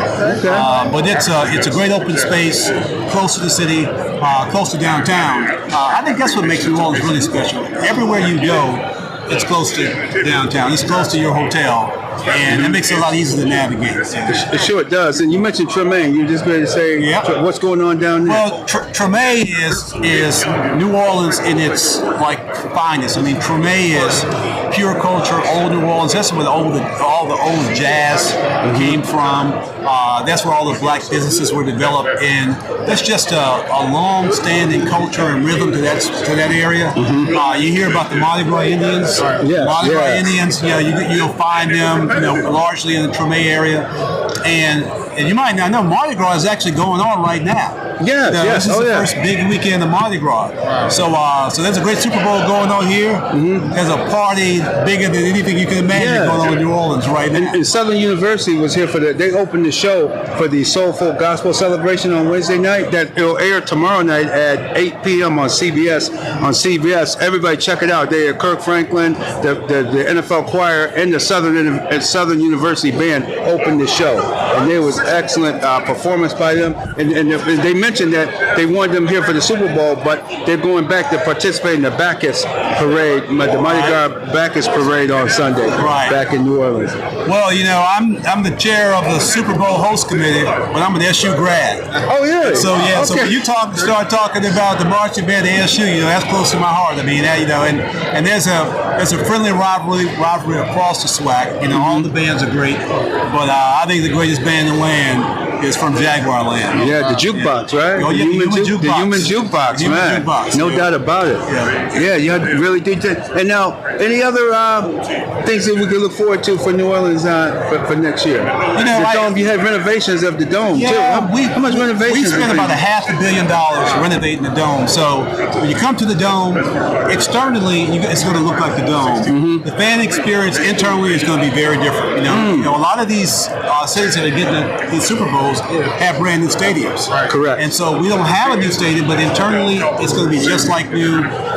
We spent about $14.5 billion since you were last there on infrastructure. So flooding issues and the kinds of issues that generally plague New Orleans, we've got a handle on that. Although in January, February time frame, it's not storm season. The weather is great in New Orleans. It's just a perfect time to be in New Orleans that time of year. Absolutely. And how can people keep track of what's going on through the what's the website for the host committee? Well, the Greater New Orleans Sports Foundation.com is where you can go, but we're going to have some big announcements coming on February 21st. And so as soon as we let Vegas have its moment, and Vegas deserves to have its moment, we're coming in hot, man. We're coming in hot. Okay. Right behind Vegas. And we want everybody to be in New Orleans, have a good time. We can't wait. The music from Lil Wayne and that crew, and then you got the food. It's just going to be a great time. Lil Wayne, Big Frida, Trombone Shorty, we get on the list. Exactly. I'm over on Frenchman Drive. That's one of my favorite. That's my favorite part of Blue Nile, Snug Harbor, and all those spots over there. And then our New Orleans Center for Creative Arts, NOCA, with the graduates like Whitney Marcellus and Batiste. I mean, all those people are going to be in New Orleans because it's the 50th anniversary of NOCA. So it's just going to be an interesting time, a fun time. Everything you love about New Orleans, we're going to have there. They're going to bring this incredible game there. And I think it's just going to be, we've had the Super Bowl 10 previous times. Wow. This will be number 11. There's something about the city that makes people keep coming. That's right. It's something about, because the hotels, everything is set up for a big event, like Super Bowl week. It really is. It really is. So thank you for coming on Real Deal Sports Show. Where can fans, get more information as we anticipate Super Bowl? We're going to, the Greater New Orleans Sports Foundation is going to be pushing out, website content, where to connect, all that. Start February 21st. Can't wait. So, Same here. Just keep track, but enjoy Vegas. Absolutely. Give it its due, and then we're up next. Yes, indeed. They're doing a fabulous job too. Las Vegas. The host committee. They've done a fabulous job all week with opening night, media party night, the tour of the stadium. Everything has just been outstanding. So looking forward to tour for those new renovations of the Superdome, Superdome for sure. Thank you for coming on Real Deal Sports Show. Remember, Facebook, YouTube, check us out. Share, like, subscribe, comment, make comments, and we'll be right back with our next guest. Absolutely.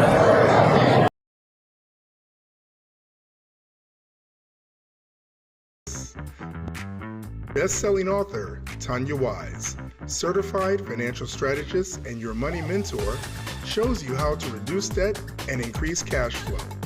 2024 is moving fast, so start your path today with the ultimate. Back to the Real Deal Sports Show. It's been jumping in Vegas. We got another special guest in the building. Man, Las Vegas has been great to us. Man, we're here at the Real Deal Sports Show. Remember to comment, like, subscribe, and share these exclusive interviews powered by Onstageplus. And we got the great Jimmy Bell in the building. You always see us the finest in Super Bowl. It's always a pleasure to have him. Jimmy, how you feeling? What's cracking? I love that I'm allowed to come bully my way up in the set with the fan bab. It's one thing to do your interviews. We love doing what we do.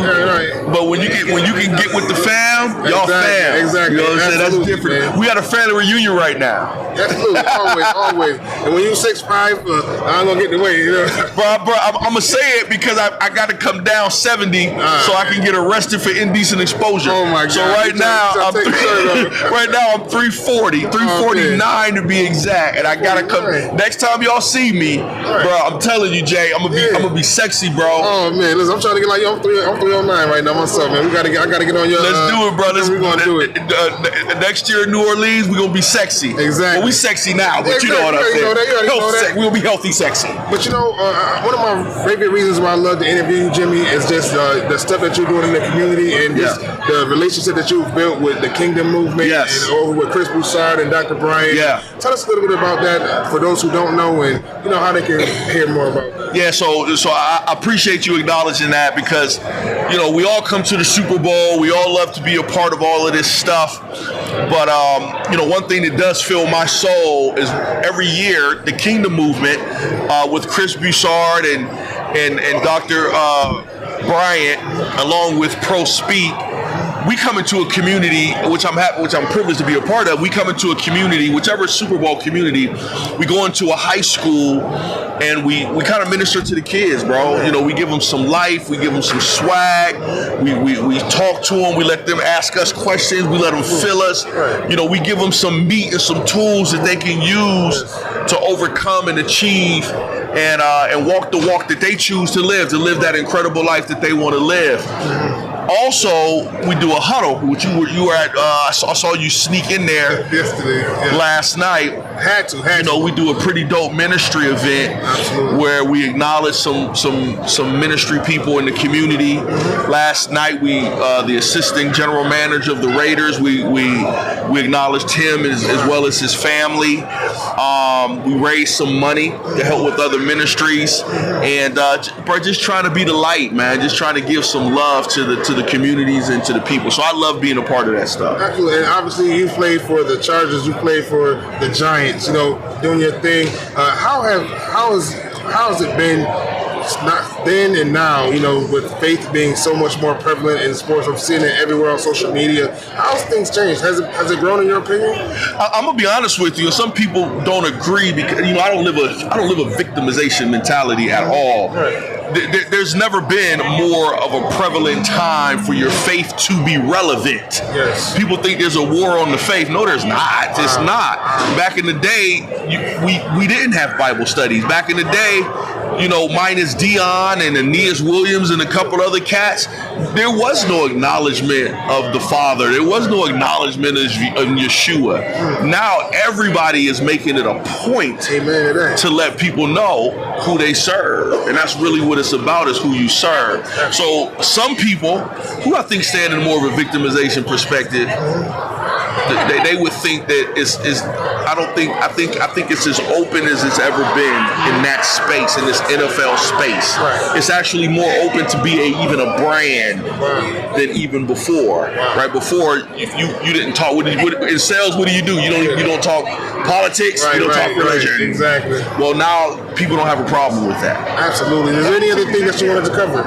That's it. Hey, check this out, people. Yes. Hey, man, I've been doing this super dope project in Puerto Rico, bro. Yeah. God spoke to me 5 years ago that I would go to the island and be a conduit of change. Amen to that, yes. And what we're doing is that we build an incubator. We're taking 300 acres. It's a former prison, and we're turning it into a socioeconomic, educational, and athletic incubator to positively progress individuals on the island towards opportunity. I'll give you an example. Think about it. The Caribbean runs Major League Baseball, right? Which includes Puerto Rico. Yes. Well, they don't run college baseball. No, they don't. They don't run the World Series. Right. Why is that? Well, because for them it's baseball or bust. Right. They don't go through the process of using my athleticism to maybe get a college education at the mainland, build some relationships. I could possibly go to the league, but I could possibly also do some other things that could uplift myself and the community. So those are the things that we're doing. If people go to empowerpuertorico.org, they can see exactly what we're doing. It's a pretty dope project that, if anybody out there, and listen, I know I'm talking to the New York folk. I know it's a lot of Boniquas up in the area. Hey, y'all better go to the website of Empowered Puerto Rico, empoweredpr.org, and check it out. Thanks for asking. Where can they find you at? They could also come check me out at jimmybellempowers.com. We actually just put up the new website.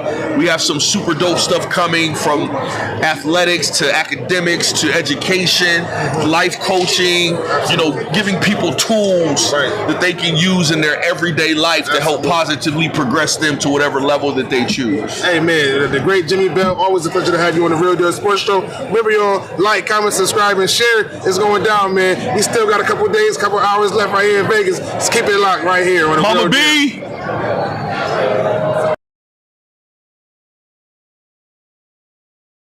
Hello, my name is Jimmy Oliver, owner of California Income Tax Council and California Alumni Insurance Services. We've been helping our clients for over 45 years avoid costly tax mistakes and to take advantage of the many opportunities available for tax savings, including legitimate tax breaks most people are either misinformed or unaware of. When it comes to handling the Internal Revenue Service, allow our many years of experience to help you in providing complete filings and the accurate return for you. There are many responsibilities you have for your business to manage on a day-to-day basis without having to take hours out of your time to learn new tax laws, credits, and rebates. We stay updated on all regulations, laws, and benefits, giving our clients the peace of mind that comes with the most accurate return. Our insurance services also keep our clients well protected throughout the year. Call us today at 510-238-8800 and allow us to help you with both your insurance and income tax needs. Hello, my name is Jimmy Oliver, owner of California Income Tax Council and California Alumni Insurance Services. We've been helping our clients for over 45 years avoid costly tax mistakes and to take advantage of the many opportunities available for tax savings, including legitimate tax breaks most people are either misinformed or unaware of. When it comes to handling the Internal Revenue Service, allow our many years of experience to help you in providing complete filings and the accurate return for you. There are many responsibilities you have for your business to manage on a day-to-day basis without having to take hours out of your time to learn new tax laws, credits, and rebates. We stay updated on all regulations, laws, and benefits, giving our clients the peace of mind that comes with the most accurate return. Our insurance services also keep our clients well protected throughout the year.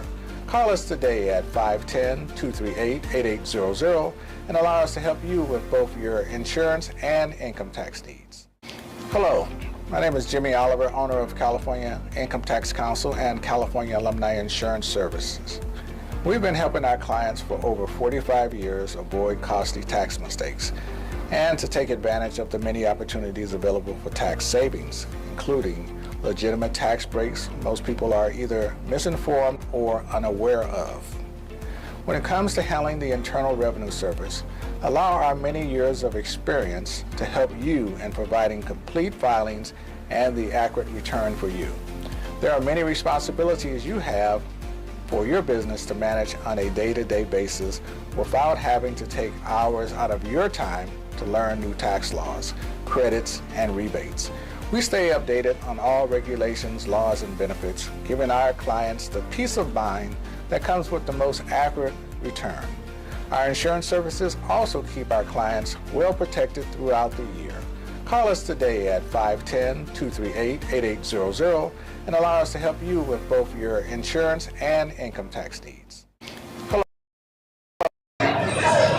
And welcome back to the Real Deal Sports Show. Man, this keeps on going and going and going. We made it all the way to Friday and it's still good and popping. Right? Ain't that right, man? Yes, indeed. We're still on and popping. Real Deal Sports Show, YouTube, like us, share, subscribe, share. Those are the three things we ask you. Doesn't cost you doesn't cost you it's free. Doesn't cost you anything, but it means a hell of a lot to us. Please do subscribe, like, share. And who do we have? Our next guest for Real Deal Sports Show is, pronounce your name before I'm ready. Vashti Hurt. And she's with Carolina Blitz. And can you tell us about what is Carolina Blitz? Carolina Blitz is my baby, right? So I was a stockbroker, but I loved sports, and I started Carolina Blitz probably about 7 years ago as a one-man band. Now we have a staff of about 6 or 7, and we cover the Carolina Panthers, Duke, UNC, NC State. So we bring a fresh and kind of like a cool perspective to sports in the Carolinas. Now, what got you interested in the sports, and how was that growing up? I played sports, gotcha. So always involved. I was a hooper and I did track. Okay. So you look like a sprinter. Or you did I wasn't a sprinter. Did you do? I did field events. Shot put and discus. More like, so I was never good at shot put. It required too much strength. I was more power, so like weight throw, that kind of stuff. That required explosiveness. Right, I know that's you're covering the game because you've been there. Yeah. And what's your take on the Carolina Panthers currently? The state of the Carolina Panthers. It's a mess. So y'all see it. I've been covering the Panthers for 5-6 years. Wow. I'm now on my 4th coach of trying to get to know. So I was there for the end of Rivera, then Matt Rule years, 1 year with Reich, and now Canales. So we'll see. I was there for the introductory presser. They also had a little kind of meet and greet for us on the beat to get to know them on a more personal side. He's young. He's energetic. Seems very personable. I'm curious how that will relate to the current players in the locker room, and see how he can gather those. But a big thing that they were able to do is retain Ejiro Evero, who was a defensive coordinator, who also was hiring. I think there were other teams who wanted him to be their defensive coordinator there. I think Seattle was one of them. But he had a couple of head coaching jobs. He'll be a hot name if the Panthers continue to be a top 10 defense. He'll be another hot name again next year. But to have that continuity on that side of the ball, with how they played last year, very, very important. So I think that honestly, as an incoming first-time head coach, that was very big for him to be able to keep Evero and have that stabilization on the defensive side of the ball, which far outperformed offensive. Absolutely. Happy about that. And of course, I have to get your analysis with the draft coming up. Bryce Young, CJ Stroud taking off and doing his thing, doing a phenomenal job. Now Bryce Young obviously doesn't have the support around him in regards to the talent on the field. Probably the 32nd ranked offensive line in the skill. That's a guy. He has the juice. All right, don't sleep. He's highly competitive, a hard worker, and he has the talent to be a top quarterback. I'm not ready to mail it in. Obviously, C.J. Stroud, Offensive Rookie of the Year, led the Texans to the playoffs. Amazing first year. I think everybody expected that from Bryce Young. It didn't happen. The offensive line regressed for the Carolina Panthers. Icky and Kim Ikwanu, that left tackle who they drafted in the first round ahead of Bryce, he regressed. So I think right now, I think Bryce was sacked more than any other quarterback. If not, he was in that, he was competing with a few others for that title. So if you can't protect your quarterback, you can't expect him to excel. So I think that's one of Canales' first jobs, figure out what guys on the roster you want to keep on the offensive line and scheme so that they'll be able to keep Bryce upright and figure out how to get the best out of him. I think that's why they hired him, because of his success in Seattle. And then Russell Wilson and also Baker Mayfield. Recently, Baker Mayfield and him and Bryce are about the same size. They're very small Baker's guys. a little thicker. Because he's been in the weight room. Right. This Baker's guy Bryce Young got to get in the weight room. He's not gonna lift though. To me, he better lift, because he's not going to be around long if he don't lift. All those guys, they look like that when they're rookie year, because they don't have a time to train. They go right to the draft and go to all these events and things, and they don't have their regular regimen. So their second to third year, that's when because that's how Baker Mayfield looked. His first he was a thin guy, but once they get in there and bulk him up during the off season, he'll look totally different when he comes to training camp. I guarantee you. Remember this in Tua Tagovailoa or the Miami Dolphins? Yes, that's another one. That's another one. Yeah, former Alabama quarterback and buffed up. It seems like now those Alabama quarterbacks, you just need too much around them. You know what I mean? It's like you have to invest in too much around them. To be a first round pick, I'm just not sure if it's worth the investment at this point. I'm just thinking like maybe getting a guy like a CJ or even a Justin Fields who he's not winning, but you see the talent is there on the field. He needs to go to another organization. Or a rollout, or I thought they made a mistake of keeping Bryce Young in the pocket. I thought they should have been rolling him out, play action, roll him out so he could see the field. He don't have to worry about nobody batting the ball down because he done rolled out of the pocket, and then that way he has to make the decision where you going with the football and get rid of the ball. And all rookies hold the ball too long. Yeah. It takes them a while to get used to the speed of the game or the NFL game and get rid of the ball. And my concern is you're drafting. What's that Joe Horn's son that's the defensive back? He can't stay on the field. What's his name? I can't think of Jason Horn. Because he ain't on the field. I can't think of Jason Horn. If Jason Horn can JC. If JC can come back and stay on the field and produce, you just need guys that can stay on the field and help this Carolina Panther team overall out. Because you have a good nucleus. The kid Brown, I saw him at Auburn. Derek Brown, and he's doing just like he did in Auburn. He can force the pocket, push it back. You just need a couple other rushers that can work with Brown and close the pocket down on their opponents. But on the offensive side, the offensive line is the key. Get him a line and roll him out a little bit. And I think Canales will probably do some quick passing, 2-step, 3-step drops with him. Yeah, I think that, and you mentioned getting Bryce to roll out more, getting him out of the pocket. Those are when he made some of his most impressive throws. And that's what he did in Alabama. He was one of those guys, he wasn't in the pocket, or he was, and he saw an opportunity to kind of move, shift things, kind of make the defense react to his movement and allow his receivers more time. That's when he excelled. And so I do think that you'll see him do more of that. But also that receiving group for the Carolina Panthers this season was subpar. Okay. Subpar. If Adam Thielen is your wide receiver one, there's a problem. And that's no knock on Adam Thielen, because being he knows being an old head in the locker room, to have the production that he had was great. But that's not who you want as your wide receiver one. Adam Thielen needs to be wide receiver 3. He's your third down, short down wide receiver. Right. They need to add more speed in that wide receiver room so that you have a downfield threat. And they need to. That's going to be key. Offensive line and weapons. You can find a good running back. You can scheme for running backs, but they got to add some speed to that wide receiver room and to give Bryce more weapons. Absolute. And how can people follow you? Or you can follow @KeepBlitzing on Twitter.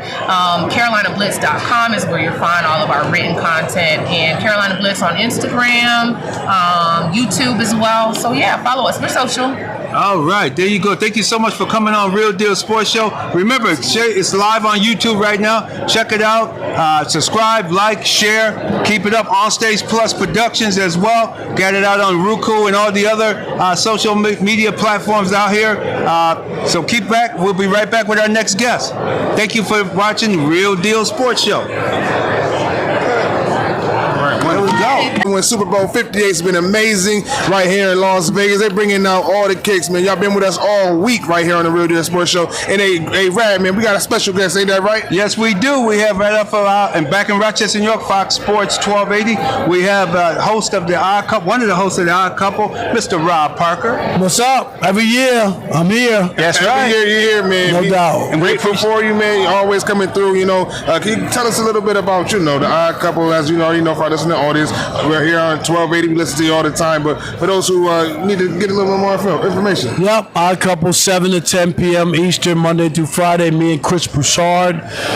Chris, he's on First Things First. We've been friends for over 25 years, so it's kind of great to have the radio show. We're into year 6 together as Fox Sports Radio.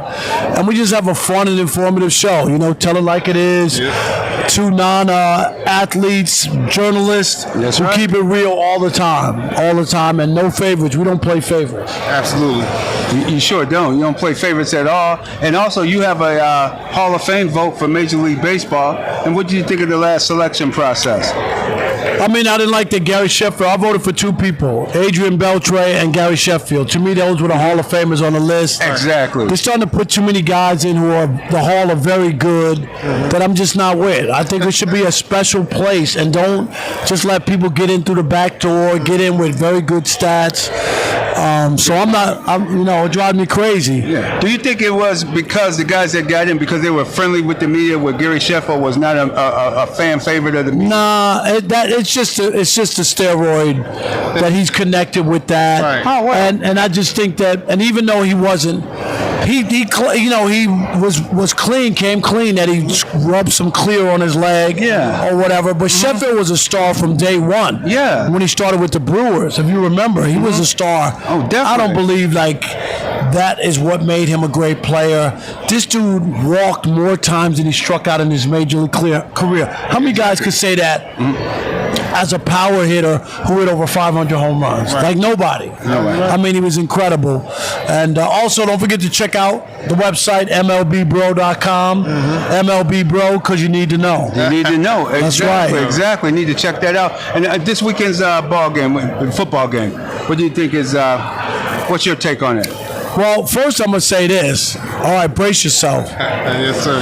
If I picking a quarterback for the Super Bowl, I would take Eli Manning over Patrick Mahomes any day, 100 times out of 100. Oh my God, that's a bold take. Why is that, Mr. You might be a little tired. Are you tired? I'm all right. All week, man. You just maybe need a little sleep or something. What's going on? With that take. Why is that? With that? All right, here we go. So Sports Illustrated just came out with the top 25 quarterback performances in the Super Bowl. Guess how many Patrick Mahomes is on that list? You gotta have at least 3. 0. Oh, he ain't got none. None? Give me a signature play in the NFL in the Super Bowl. You can't even think of one because he ain't had one. Mahomes not. The Tariq Hill one. In Tampa, but that wasn't his best performance. Okay. Yeah. I would say the signature. Well, no, I'm talking about in the Super Bowl. He has 5 touchdowns, 4 picks. Running for his life against Tampa in that Super Bowl. Okay, and a quarterback rating of 79. Right. Now, when you talk about Eli, Eli's 2-0. Yeah. He has 2 signature throws. That throw to Mario Manningham might be one of the greatest throws in football. Am I right? Up the sideline. Okay. We were at that one. Tyree, and then that wasn't even the only one. Then he gets the throw, right, to Plaxico to win the Super Bowl. Yeah. He also beat Tom Brady twice, and he also beat the 18-0 Patriots. Just think about what Eli was able to accomplish in those 2 Super Bowls. We're talking about highlight plays in the Super Bowl. But I said as a quarterback in the Super Bowl, I'm not talking about his overall career. Of course you would take Patrick. Right. I'm talking about the Super Bowl. Well, it also could be a second loss. It could. Okay, I'm coming through with the facts. I mean, right? That's true. That's a fact. He could come through with a second loss. If he loses again, Eli undefeated. And here's my other thing that I push back on. That's a good point. He ain't chasing Tom Brady. No. Can he pass Joe Montana first? There we go. Yeah. Why are we dissing Joe Montana? I know. You're right. 4-0 in the Super Bowl, 11 touchdowns, no picks, 3 MVPs. Why are we saying that Patrick Mahomes chasing Tom? Can you pass Joe Montana first? That's a good point. That's all. I'm not forget about Joe. I don't know why people. I have no idea why people disrespect Joe. Nah, you're right. Jordan was 6-0. Joe Montana was 4-0. Come on now, undefeated. Talk about it. Yeah. And you can hear that each and every weekday, 7 to 10 on the Odd Couple. You know I'm gonna give it to you straight. Give it to you straight. Exactly. One last thing with the Angels hiring Ryan Washington. What do you think? Does he have an opportunity to rebuild that team after our time? Well, I mean, remember Mike Trout is still there. They if he could be healthy. But I'm happy that he got a chance. He's 73 years old. Seriously. Right. They could have said that's it. All right. Dusty won a World Series at 73. Give Ron a chance. I'm just happy he got another chance to be a manager because Ron should have won with the Rangers. Oh, he should have. If you remember, outfielder that dropped the ball with 2 outs and the guy he pulled up. He ain't dropped, but he pulled up on about Nelson Cruz. Two outs in the bottom of the ninth. Yep. Remember that? And he pulled up. And the ball went over his head. I almost died. Same here. I'm like, dude, you cannot pull up for a ball with 2 outs in the ninth inning in the World Series to win the World Series. He ran in a little bit. Looked like he missed. He looked like totally misjudged that ball. That was bad. People don't realize that they were just one. Ron Washington won the World Series back-to-back years, and they didn't win. They didn't win it. That's right, because they had the team back then. The Rangers, Texas Rangers. They would have beat. What was it? That was St. Louis. The St. Louis Cardinals, and the Cardinals made a hero out of the young guy. I haven't heard that game. Freeze. Freeze got hot, and next thing you know, they tied that. They won that game, and then they turned the next day. Then won the next day. I was shocked that Texas did not defeat St. Louis Cardinals. So I'm happy to see Ron Washington back in the major leagues as a manager. Absolutely. Well, we appreciate your time coming over.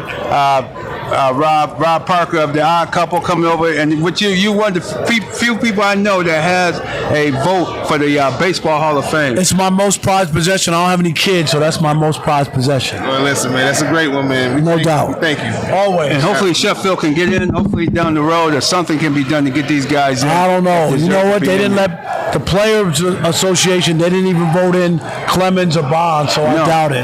That's a shame. It is. And remember, Real Deal Sports Show, YouTube, like us, subscribe, share. Rob Parker from the Odd Couple, thank you for coming on the show today. Thank you. Take care. Finances look like this, but you want this. Best-selling author Tanya Wise, certified financial strategist and your money mentor, shows you how to reduce debt and increase cash flow. 2024 is moving fast, so start your path today with the ultimate upgrade. sound guidance, and 58. I knew that. Okay, I had the numbers right. They was mixed up. Wrong order. Okay, wrong order. You already know who we got here, man. We got the queen of full of energy too. The queen of comedy freestyle right here. Justina. Oh yeah. You're giving it to us right quick. Justina, how things? I always give it to him. Pause. Everything's good. You know, I'm wilding out. I'm making my rounds. I'm here with Paramount, Viacom, MTV, doing man on the streets type of shit. So let me ask y'all. I've been trying to figure it out all day. Is it Travis Kelce or is it Travis Kelce? Kelce. Okay. Yeah. So who do y'all think is gonna win the Taylor Bowl? The Chiefs. Taylor Bowl. We ain't gonna go there now. I know it's entertainment. It's all entertainment. Honestly, they said keep track how many times they show her during the Super Bowl. Listen, I'm really here to see Ursula Raymond talking about it's 7 o'clock on a dot. I'm in my drop top, cruising the streets. Hey. I got a real pretty. Hey, George, this is a live. Yeah.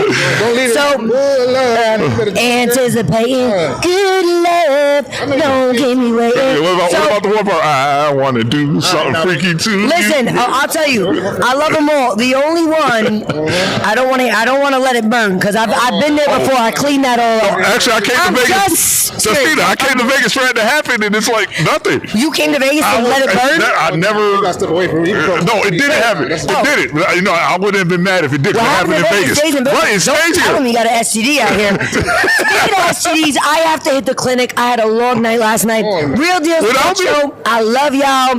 Oh yes, I had a long night. I mean, it was as long as Drake. What? Oh, anyway.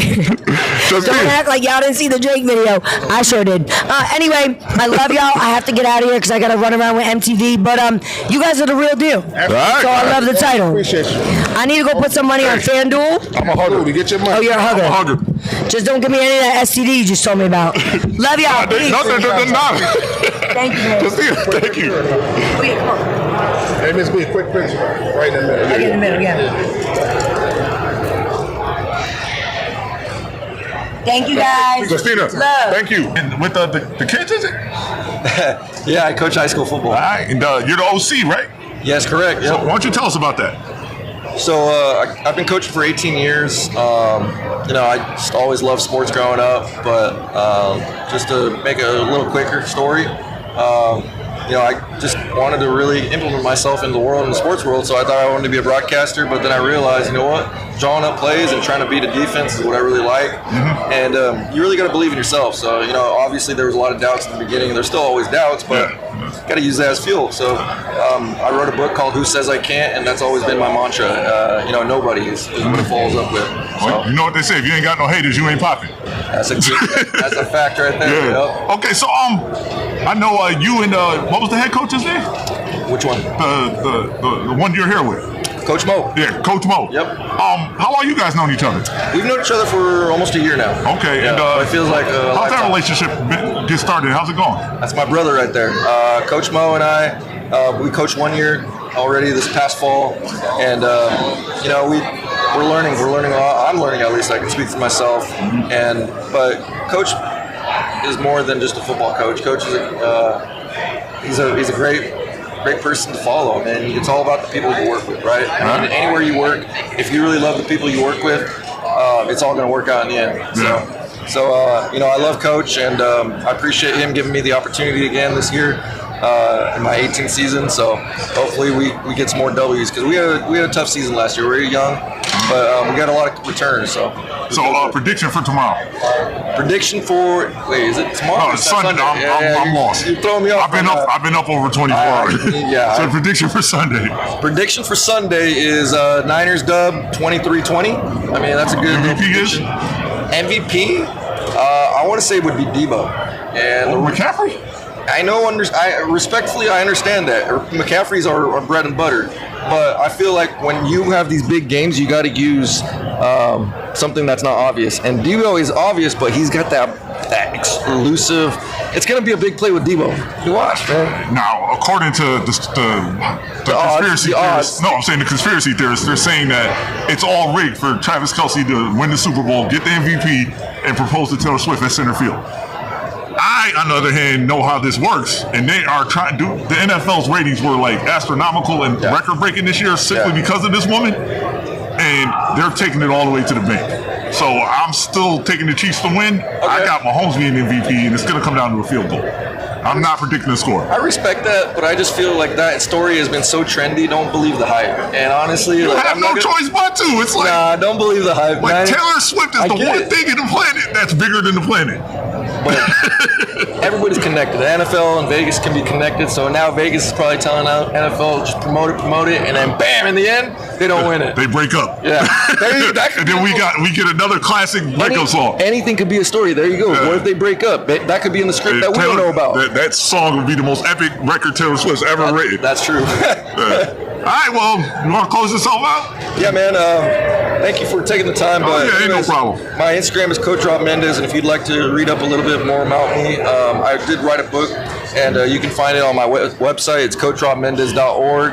But if I were to give any message to everybody, I would say truly love yourself and really appreciate what you can do, because we all have abilities, we all have disabilities. But when you really appreciate what you're able to do, your attitude is just unstoppable. All right, Coach. Yeah. All right, folks. Coach Rob Mendez. Boy, Jay Gills, and we is back with another one. We is back. Now, my mom gonna be mad at me for that. We are back with another one, Super Bowl 58. We right here in beautiful Las Vegas. Rick, Tony, we've been rolling all week, ain't that right?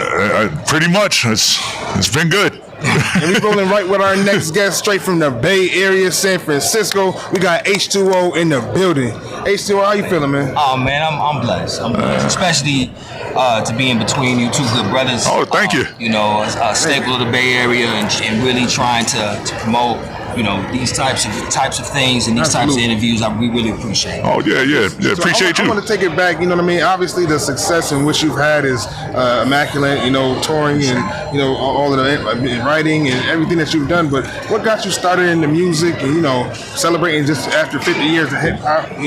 51 coming up. So what got you started in your career? You know what? Honestly, man, coming from the Bay, my mother, a single parent. We had our trials and tribulations, and my motto was, how could I do better than what my mother's tried to do and provide? And I love music. I fell in love. I had a cassette tape with Eric B. and Rakim. Okay. And Rakim was an incredible lyricist, still is an incredible lyricist, and really kind of got me in this, like, man, this is what I want to do. So I had started in the Bay. I don't know if you brothers remember, back in the day, I was in a group called FM20, and it was DJ Qbert, Mixmaster Mike, and Apollo. And if everybody knows, Qbert is probably one of the best DJs in the world. Mixmaster Mike is DJ for the Beastie Boys, as well as Cypress Hill. I would be familiar with Cypress Hill. Yeah, he was over there. So the list goes on.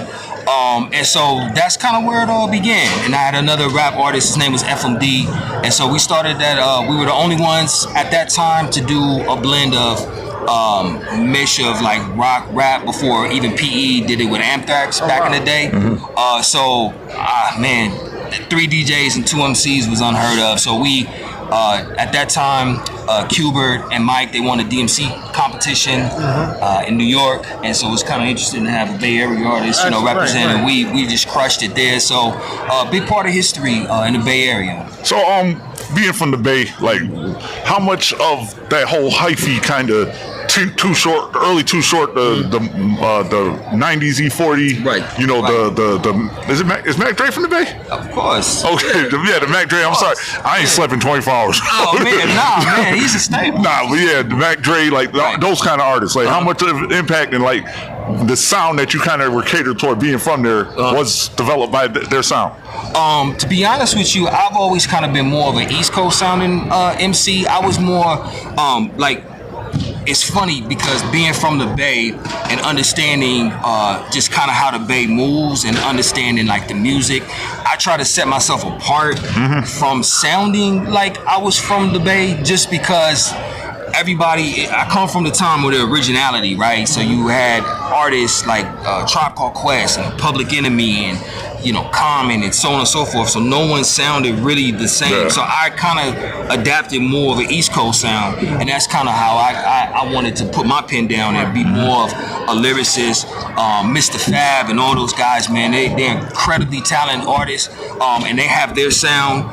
Keek Sneak and all them, they have their sound, and that's part of who I am, is from the Bay Area. But we all don't have to sound the same. We all don't have to be within the same kind of realms without having to still create the music that sounds the same. You know what I mean? So I try to just kind of step outside and do my own thing. So like I'm in LA a lot, you know, and I know the music scene out there. So like, how much of that whole LA kind of gangster rap vibe played into the development of your sound? Oh man, see, my family was kind of deep in the struggles of the streets, and so I kind of, again, I just wanted to be an individual, and I never really adapted to that type of lifestyle, and I didn't want to promote that in my music. Okay. So it's always, for me, it was always like, how do I uplift, you know, the next man, instead of how do I figure out a way to be a part of the problem, although it's part of life.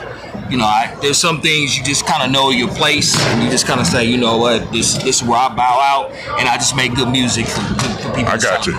And you know, you had the opportunity to work with a lot of great artists. Yeah. Who are some of your favorite artists that you've had the privilege to work with? Oh man, Bruno Mars. If you guys got time, I'd love to kind of share a little story. Absolutely. How I met Bruno. It's crazy. No one's heard this story, so this is super exclusive. This is a Real Deal Sports Show exclusive. It's the Super Real Deal exclusive. World premiere. World premiere. No, so my man Keith Harris, I actually, I'm trying to make this kind of a very short story because it's long and drawn out. But I met my man Keith Harris, actually here in Vegas. They used to have, I don't know if they still have Magic. It's the kind of fashion show. And so there was a guy behind the rope, and it happened to be Keith. I didn't know at the time he was a drummer for the Black Eyed Peas. So I let him, I was like, hey, can you hear my music? And he's like, man, there's music playing in the club. He's like, how am I gonna hear it? So I was like, come on, please, just listen. So he put the headset on. He was like, man, is this you? I was like, yeah. So I waited in front of, he told me that he was going on tour, and it was only gonna be for a couple of days, which ended up turning into 2 weeks, and every day I drive from the Bay Area to LA and sit in front of 6-7 hours every day. Yeah, his house, just for an opportunity to be able to meet him and really kind of further my music career. Because at this time, not only was he a drummer for the Black Eyed Peas, I mean he contributed to a lot of the production of a lot of their hits, like Meet Me Halfway, I'ma Be, Switch for Fergie. Yeah, and that whole thing with Will I Am. You know, Will I Am's from Compton. Like his sound is so out of, it's like it's the last thing you expect to come out of there. And like I remember watching him in I think it was a VH1 documentary where he said like he makes music that can be played everywhere. Like, you know, if he was to sound like, you know, the way he's supposed to sound coming out of Compton, you know, it'll only get played one way on one station, and it'll have that one audience. But what he did with the Black Eyed Peas was he made them to where, what category are they in? What genre is the Black Eyed Peas? Exactly, and that's kind of where, you know, kind of moving forward with the story is kind of what they were trying to do when I started working with them, kind of produce for my group. But to get back to the story with how Bruno came into play is that every time I would go to LA, when I finally met up with him and I started doing music with Keith, he tried to create me as like the next big artist. And so I had writers with me, which I was doing most of the writers, but for some of the hooks and things like that, people would kind of come in and out. So ironically, Bruno was one of the people that was there at the Clybourne House, which that was the place that we did the recording of the guitarist George Pahone, who's a great friend of mine too, that guitar player for the Black Eyed Peas. He owned the studio that was in the back of the Clybourne House.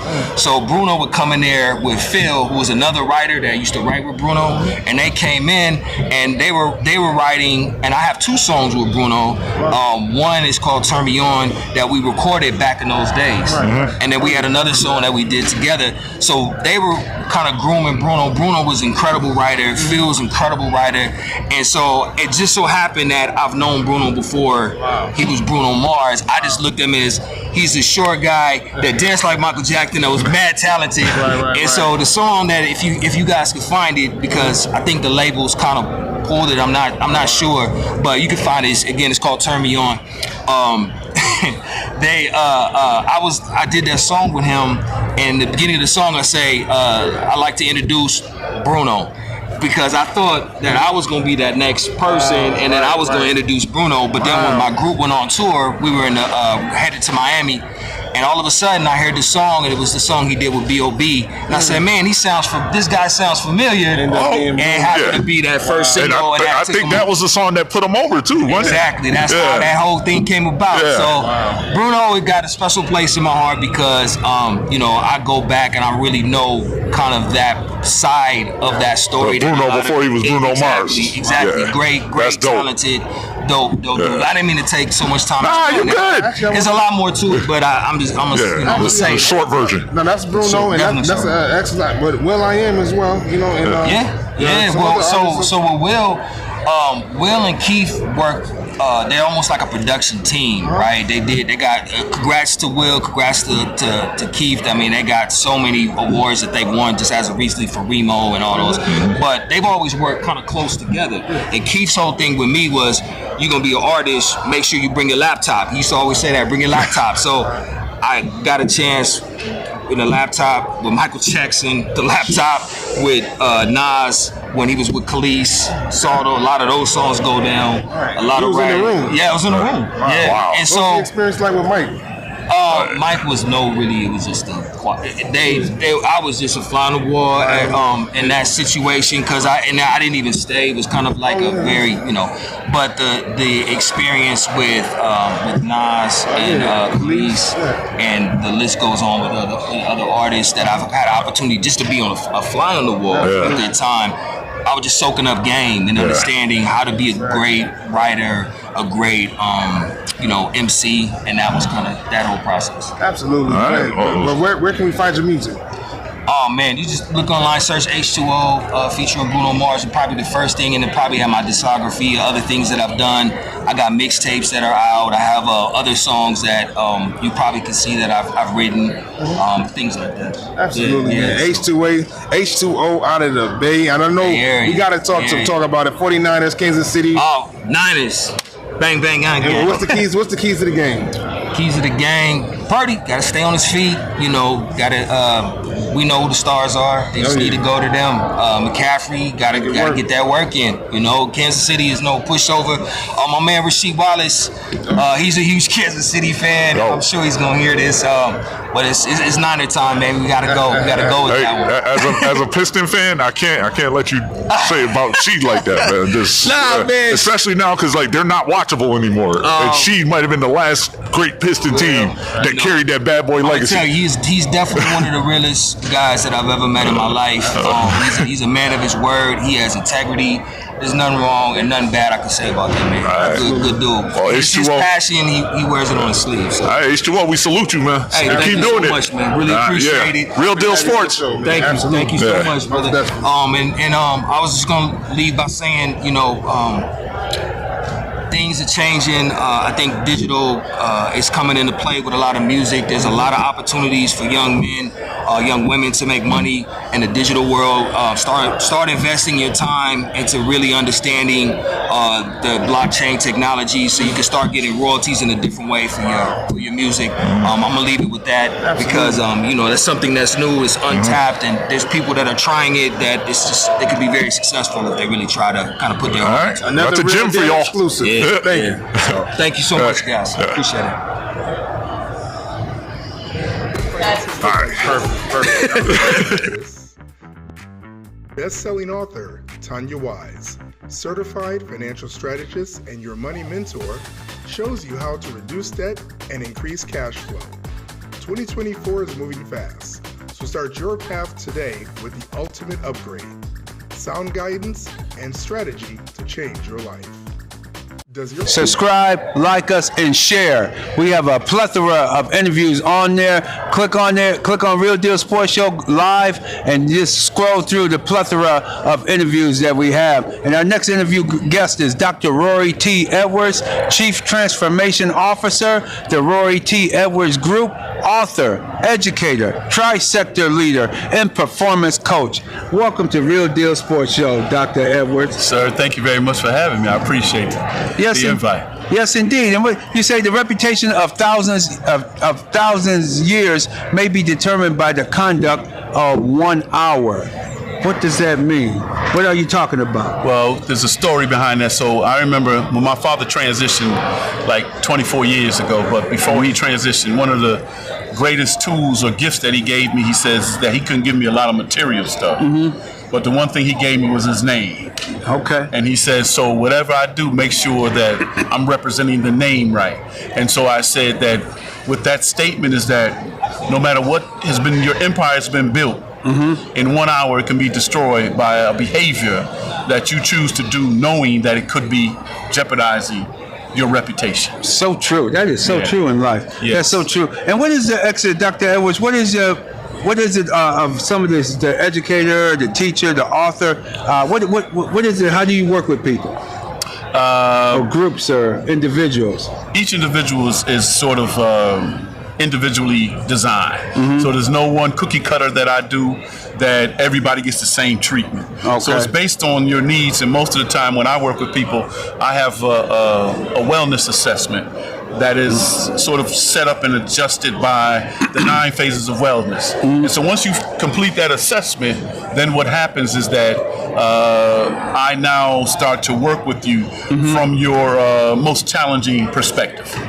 And so that's how I work with people. So it's easier for you to work within your challenging perspectives than me to sort of challenge you on something that you may believe is one of your strong suits. But ever since the pandemic, people were housed up, like it seemed like they were like caged animals, and people coming out, and now people seem not to have patience with each other no more. Especially driving out here, man, they were blowing at me today. I was like, what the hell? I look up, I said, man, the light just changed, man. How you blowing?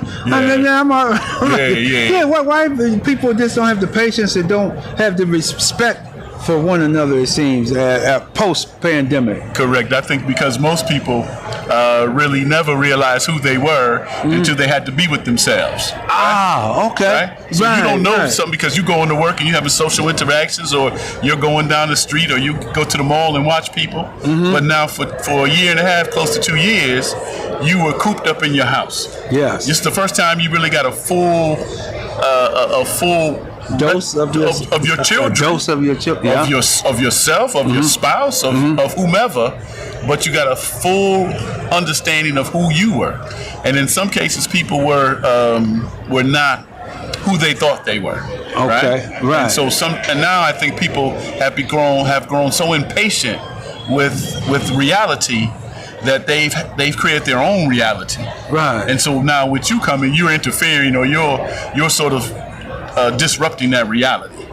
And that sounds speaking. You're speaking volumes here. You're speaking. And how do you get the transformation of people from that? Get them to be transformed into better people. Well, it's easy. Based on my company motto, it says you cannot withdraw what you did not deposit. And so a lot of people try to become who they believe other people believe they are. Right. I just did an interview talking about somebody who may have 500 social media positive responses will respond and react emotionally to the one negative one. Right? Because most of the time we believe people see us in one way, and then there's somebody who disrupts that flow of energy, and now all of a sudden you're all out of balance. See, people are created by 3 things: rhythm, vibration, and energy. And if any one of those things disrupt our thinking, our toxic emotions, or anything of our positive emotions, what happens is that it then throws us out of balance. Yes. And so when we talk about transforming people, we let them know, we ask them about some of we make them do a soft SWOT analysis. Because some people may not identify threats as opportunities and opportunities as threats. Right. But they may understand when you say, what are your strengths and your weaknesses? They may not know what their strengths and weaknesses.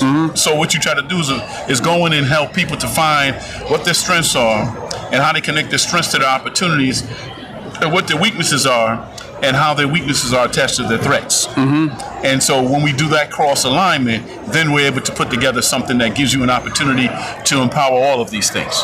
Wow. Okay, that's very, very interesting. Very interesting how that goes. How many years have you been in this field? Officially, if you want to say title-wise, degree-wise, maybe only about 3 or 4 years. But probably doing the work from a perspective of still being degreed, but not at the highest level, probably about 40 years. Okay. Yes. I could see you have now. You bring a lot of knowledge. I thought it would be even longer than that, just from the knowledge and the conversation that you're bringing with us. Right. How can people get in contact with you? By my name, Rory T. Edwards. RoryTEdwards.com is my website.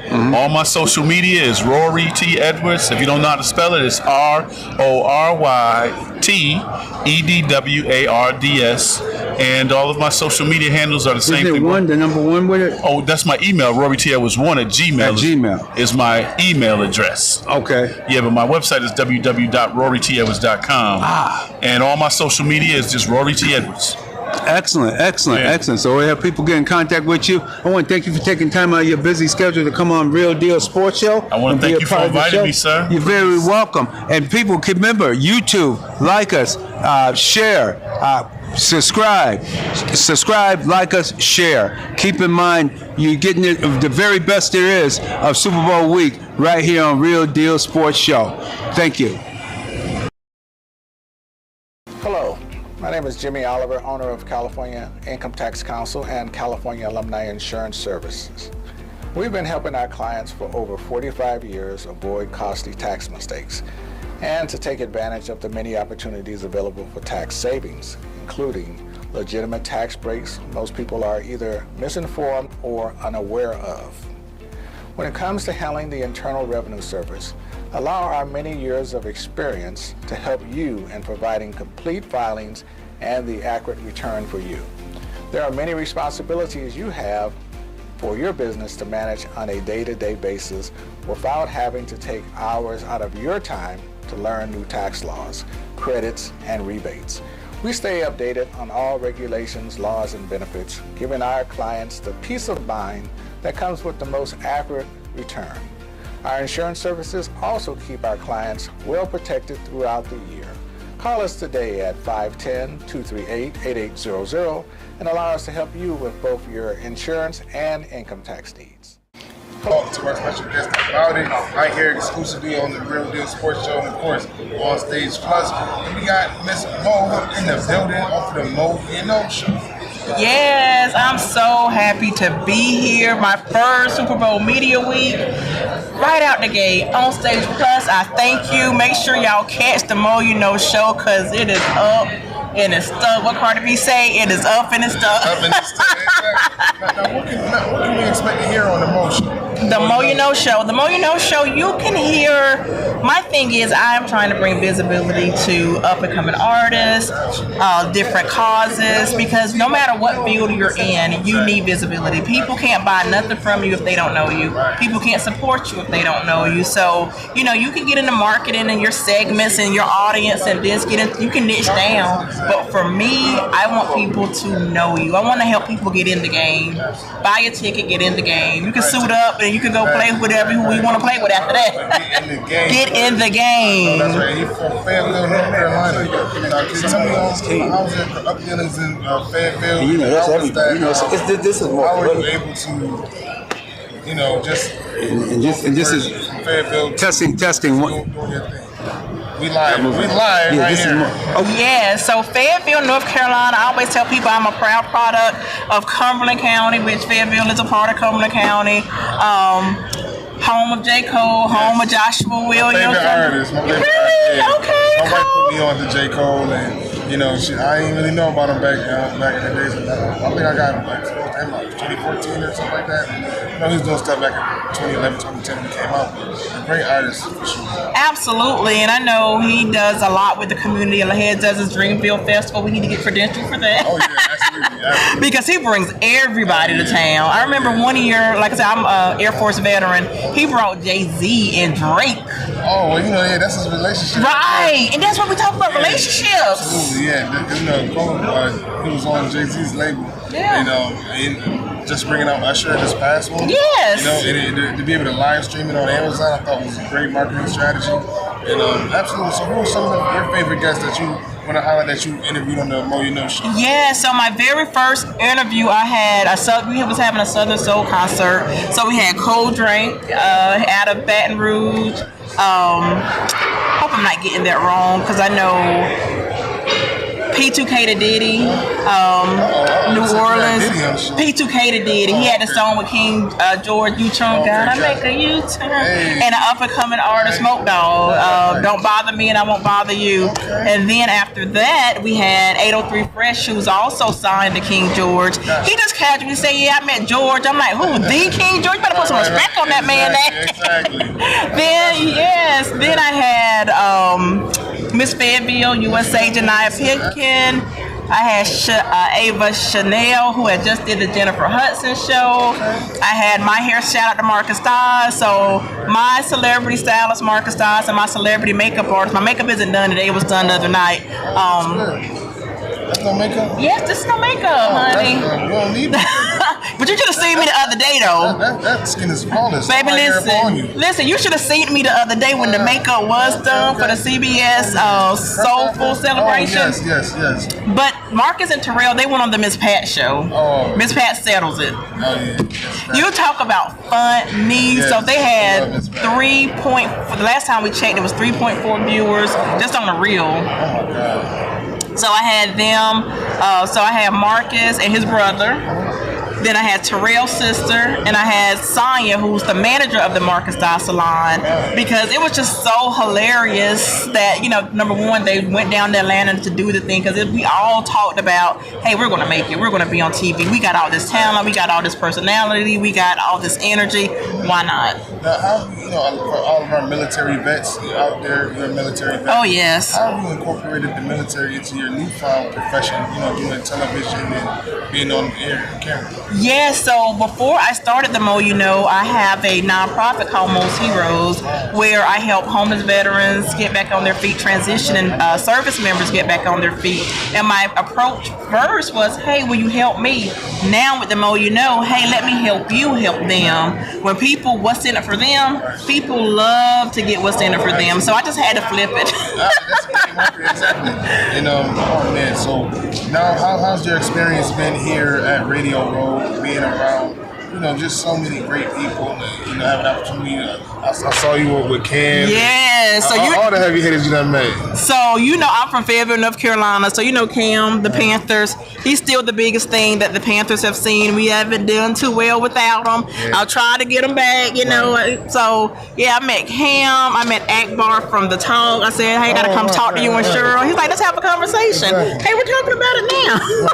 Exactly. So yes, who else did I meet? And I met a couple of other players that I didn't quite know who they was, but I was like, okay, name that player. So I asked my social media fans. So I just made a new game, a new segment. That's perfect. I love that. Yeah, a lot of times they have their helmet on, and the NFL have started making the cartoons where you see their faces, but. Yeah, it's been phenomenal. Barry Sanders walked by, and I was standing over there by the entrance from where everybody walked in and out. Right. And I got a chance to see C.J. Stroud. I saw him the other night at the SuperBowl Soulful celebration, where I did the red carpet. Right. It was this whole week really kind of came out of the blue, and I have to thank David. Oh yeah. For the opportunity. Onstageplus, yes. Onstageplus TV Network, one of my favorites. You can find them on Roku. You can find them you can download the app on your phones. They everywhere, and we appreciate them so much. Yes. Absolutely. Like I said, you got to be ready. I was ready. And we got to also talk about the game that's coming up on Sunday, as you said, from Fayetteville. You got one of your favorite players in the league right now playing for the Kansas City Chiefs. How excited are you to see those Chiefs in the Super Bowl yet again? So Joshua Williams from Fayetteville State University, attitude check. I didn't go to Fayetteville State. Like I said, I went to in the military, but Fayetteville State has been so good to me. And for Joshua Williams to come out of an HBCU, that should be the story of all stories. Absolutely. But I know it's a lot of stuff going on. But in the Fayetteville, that's the story. That's the story, exactly. HBCU. That is the story. And my son is 11 years old, and he's the biggest Patrick Mahomes fan ever. Oh, yeah. You got to get him some merchandise. I am, but I got to make sure I got enough room. I'll get it when I get to the airport because I done packed my bag. Listen, I already know it. Exactly. I done packed my bag, but I am excited about the game. Absolutely. Like I said, the Chiefs. I tried to make a prediction in 2021, and I made a little video. I said I'm no Aaron Andrews, but baby, yes I am. Maybe I am an Aaron Andrews. Exactly. Hey, listen, ain't never enough time or talent. It's enough networks out here that we can get the viewership, and it can happen, and it will happen. Absolutely, it's happening. It's happening. We're living it. We're living it right now. So it is happening. Always a blessing. And of course, where can they find you at for the Mo You Know Show? The Mo You Know Show, like I said, Onstageplus. You can also follow me on social media, the Mo You Know 214, because like I said, my birthday is Wednesday, February the 14th. Oh, so, man, beautiful. Yes. How was it having a birthday on Valentine's Day every year? It's boring sometimes. It is. I'm not going to tell a story, but you know what? I party and stuff all year. We got time. You don't want to tell the story? It ain't a story to tell. I wish it was a story. Me and my son go to Buffalo Wild Wings. That's the story. That's the love, though. That's the love, Mo. That's the love. That's the story. But I will say this: Buffalo Wild Wings. We were talking about Most Heroes. They were we did a lot of fundraisers with them, and I have talked. I gave them my sponsorship package to come on to be a sponsor for the Mo You Know Show, because we do have that great relationship. Absolutely. So, and sports. Hey. Absolutely. I love it. I'm so happy that we had a chance to talk to you right here exclusively on Onstageplus TV Network, and of course the Real Deal Sports Show every Saturday morning, 8 to 9 a.m. Like, comment, subscribe to the YouTube channel, share. You know what I'm saying? We love it when y'all do it. So, Mo, it's a pleasure to have you on, and we can't wait to get you back next year. Thank you. See you in New Orleans. Yeah, we ready to go. Let's get it.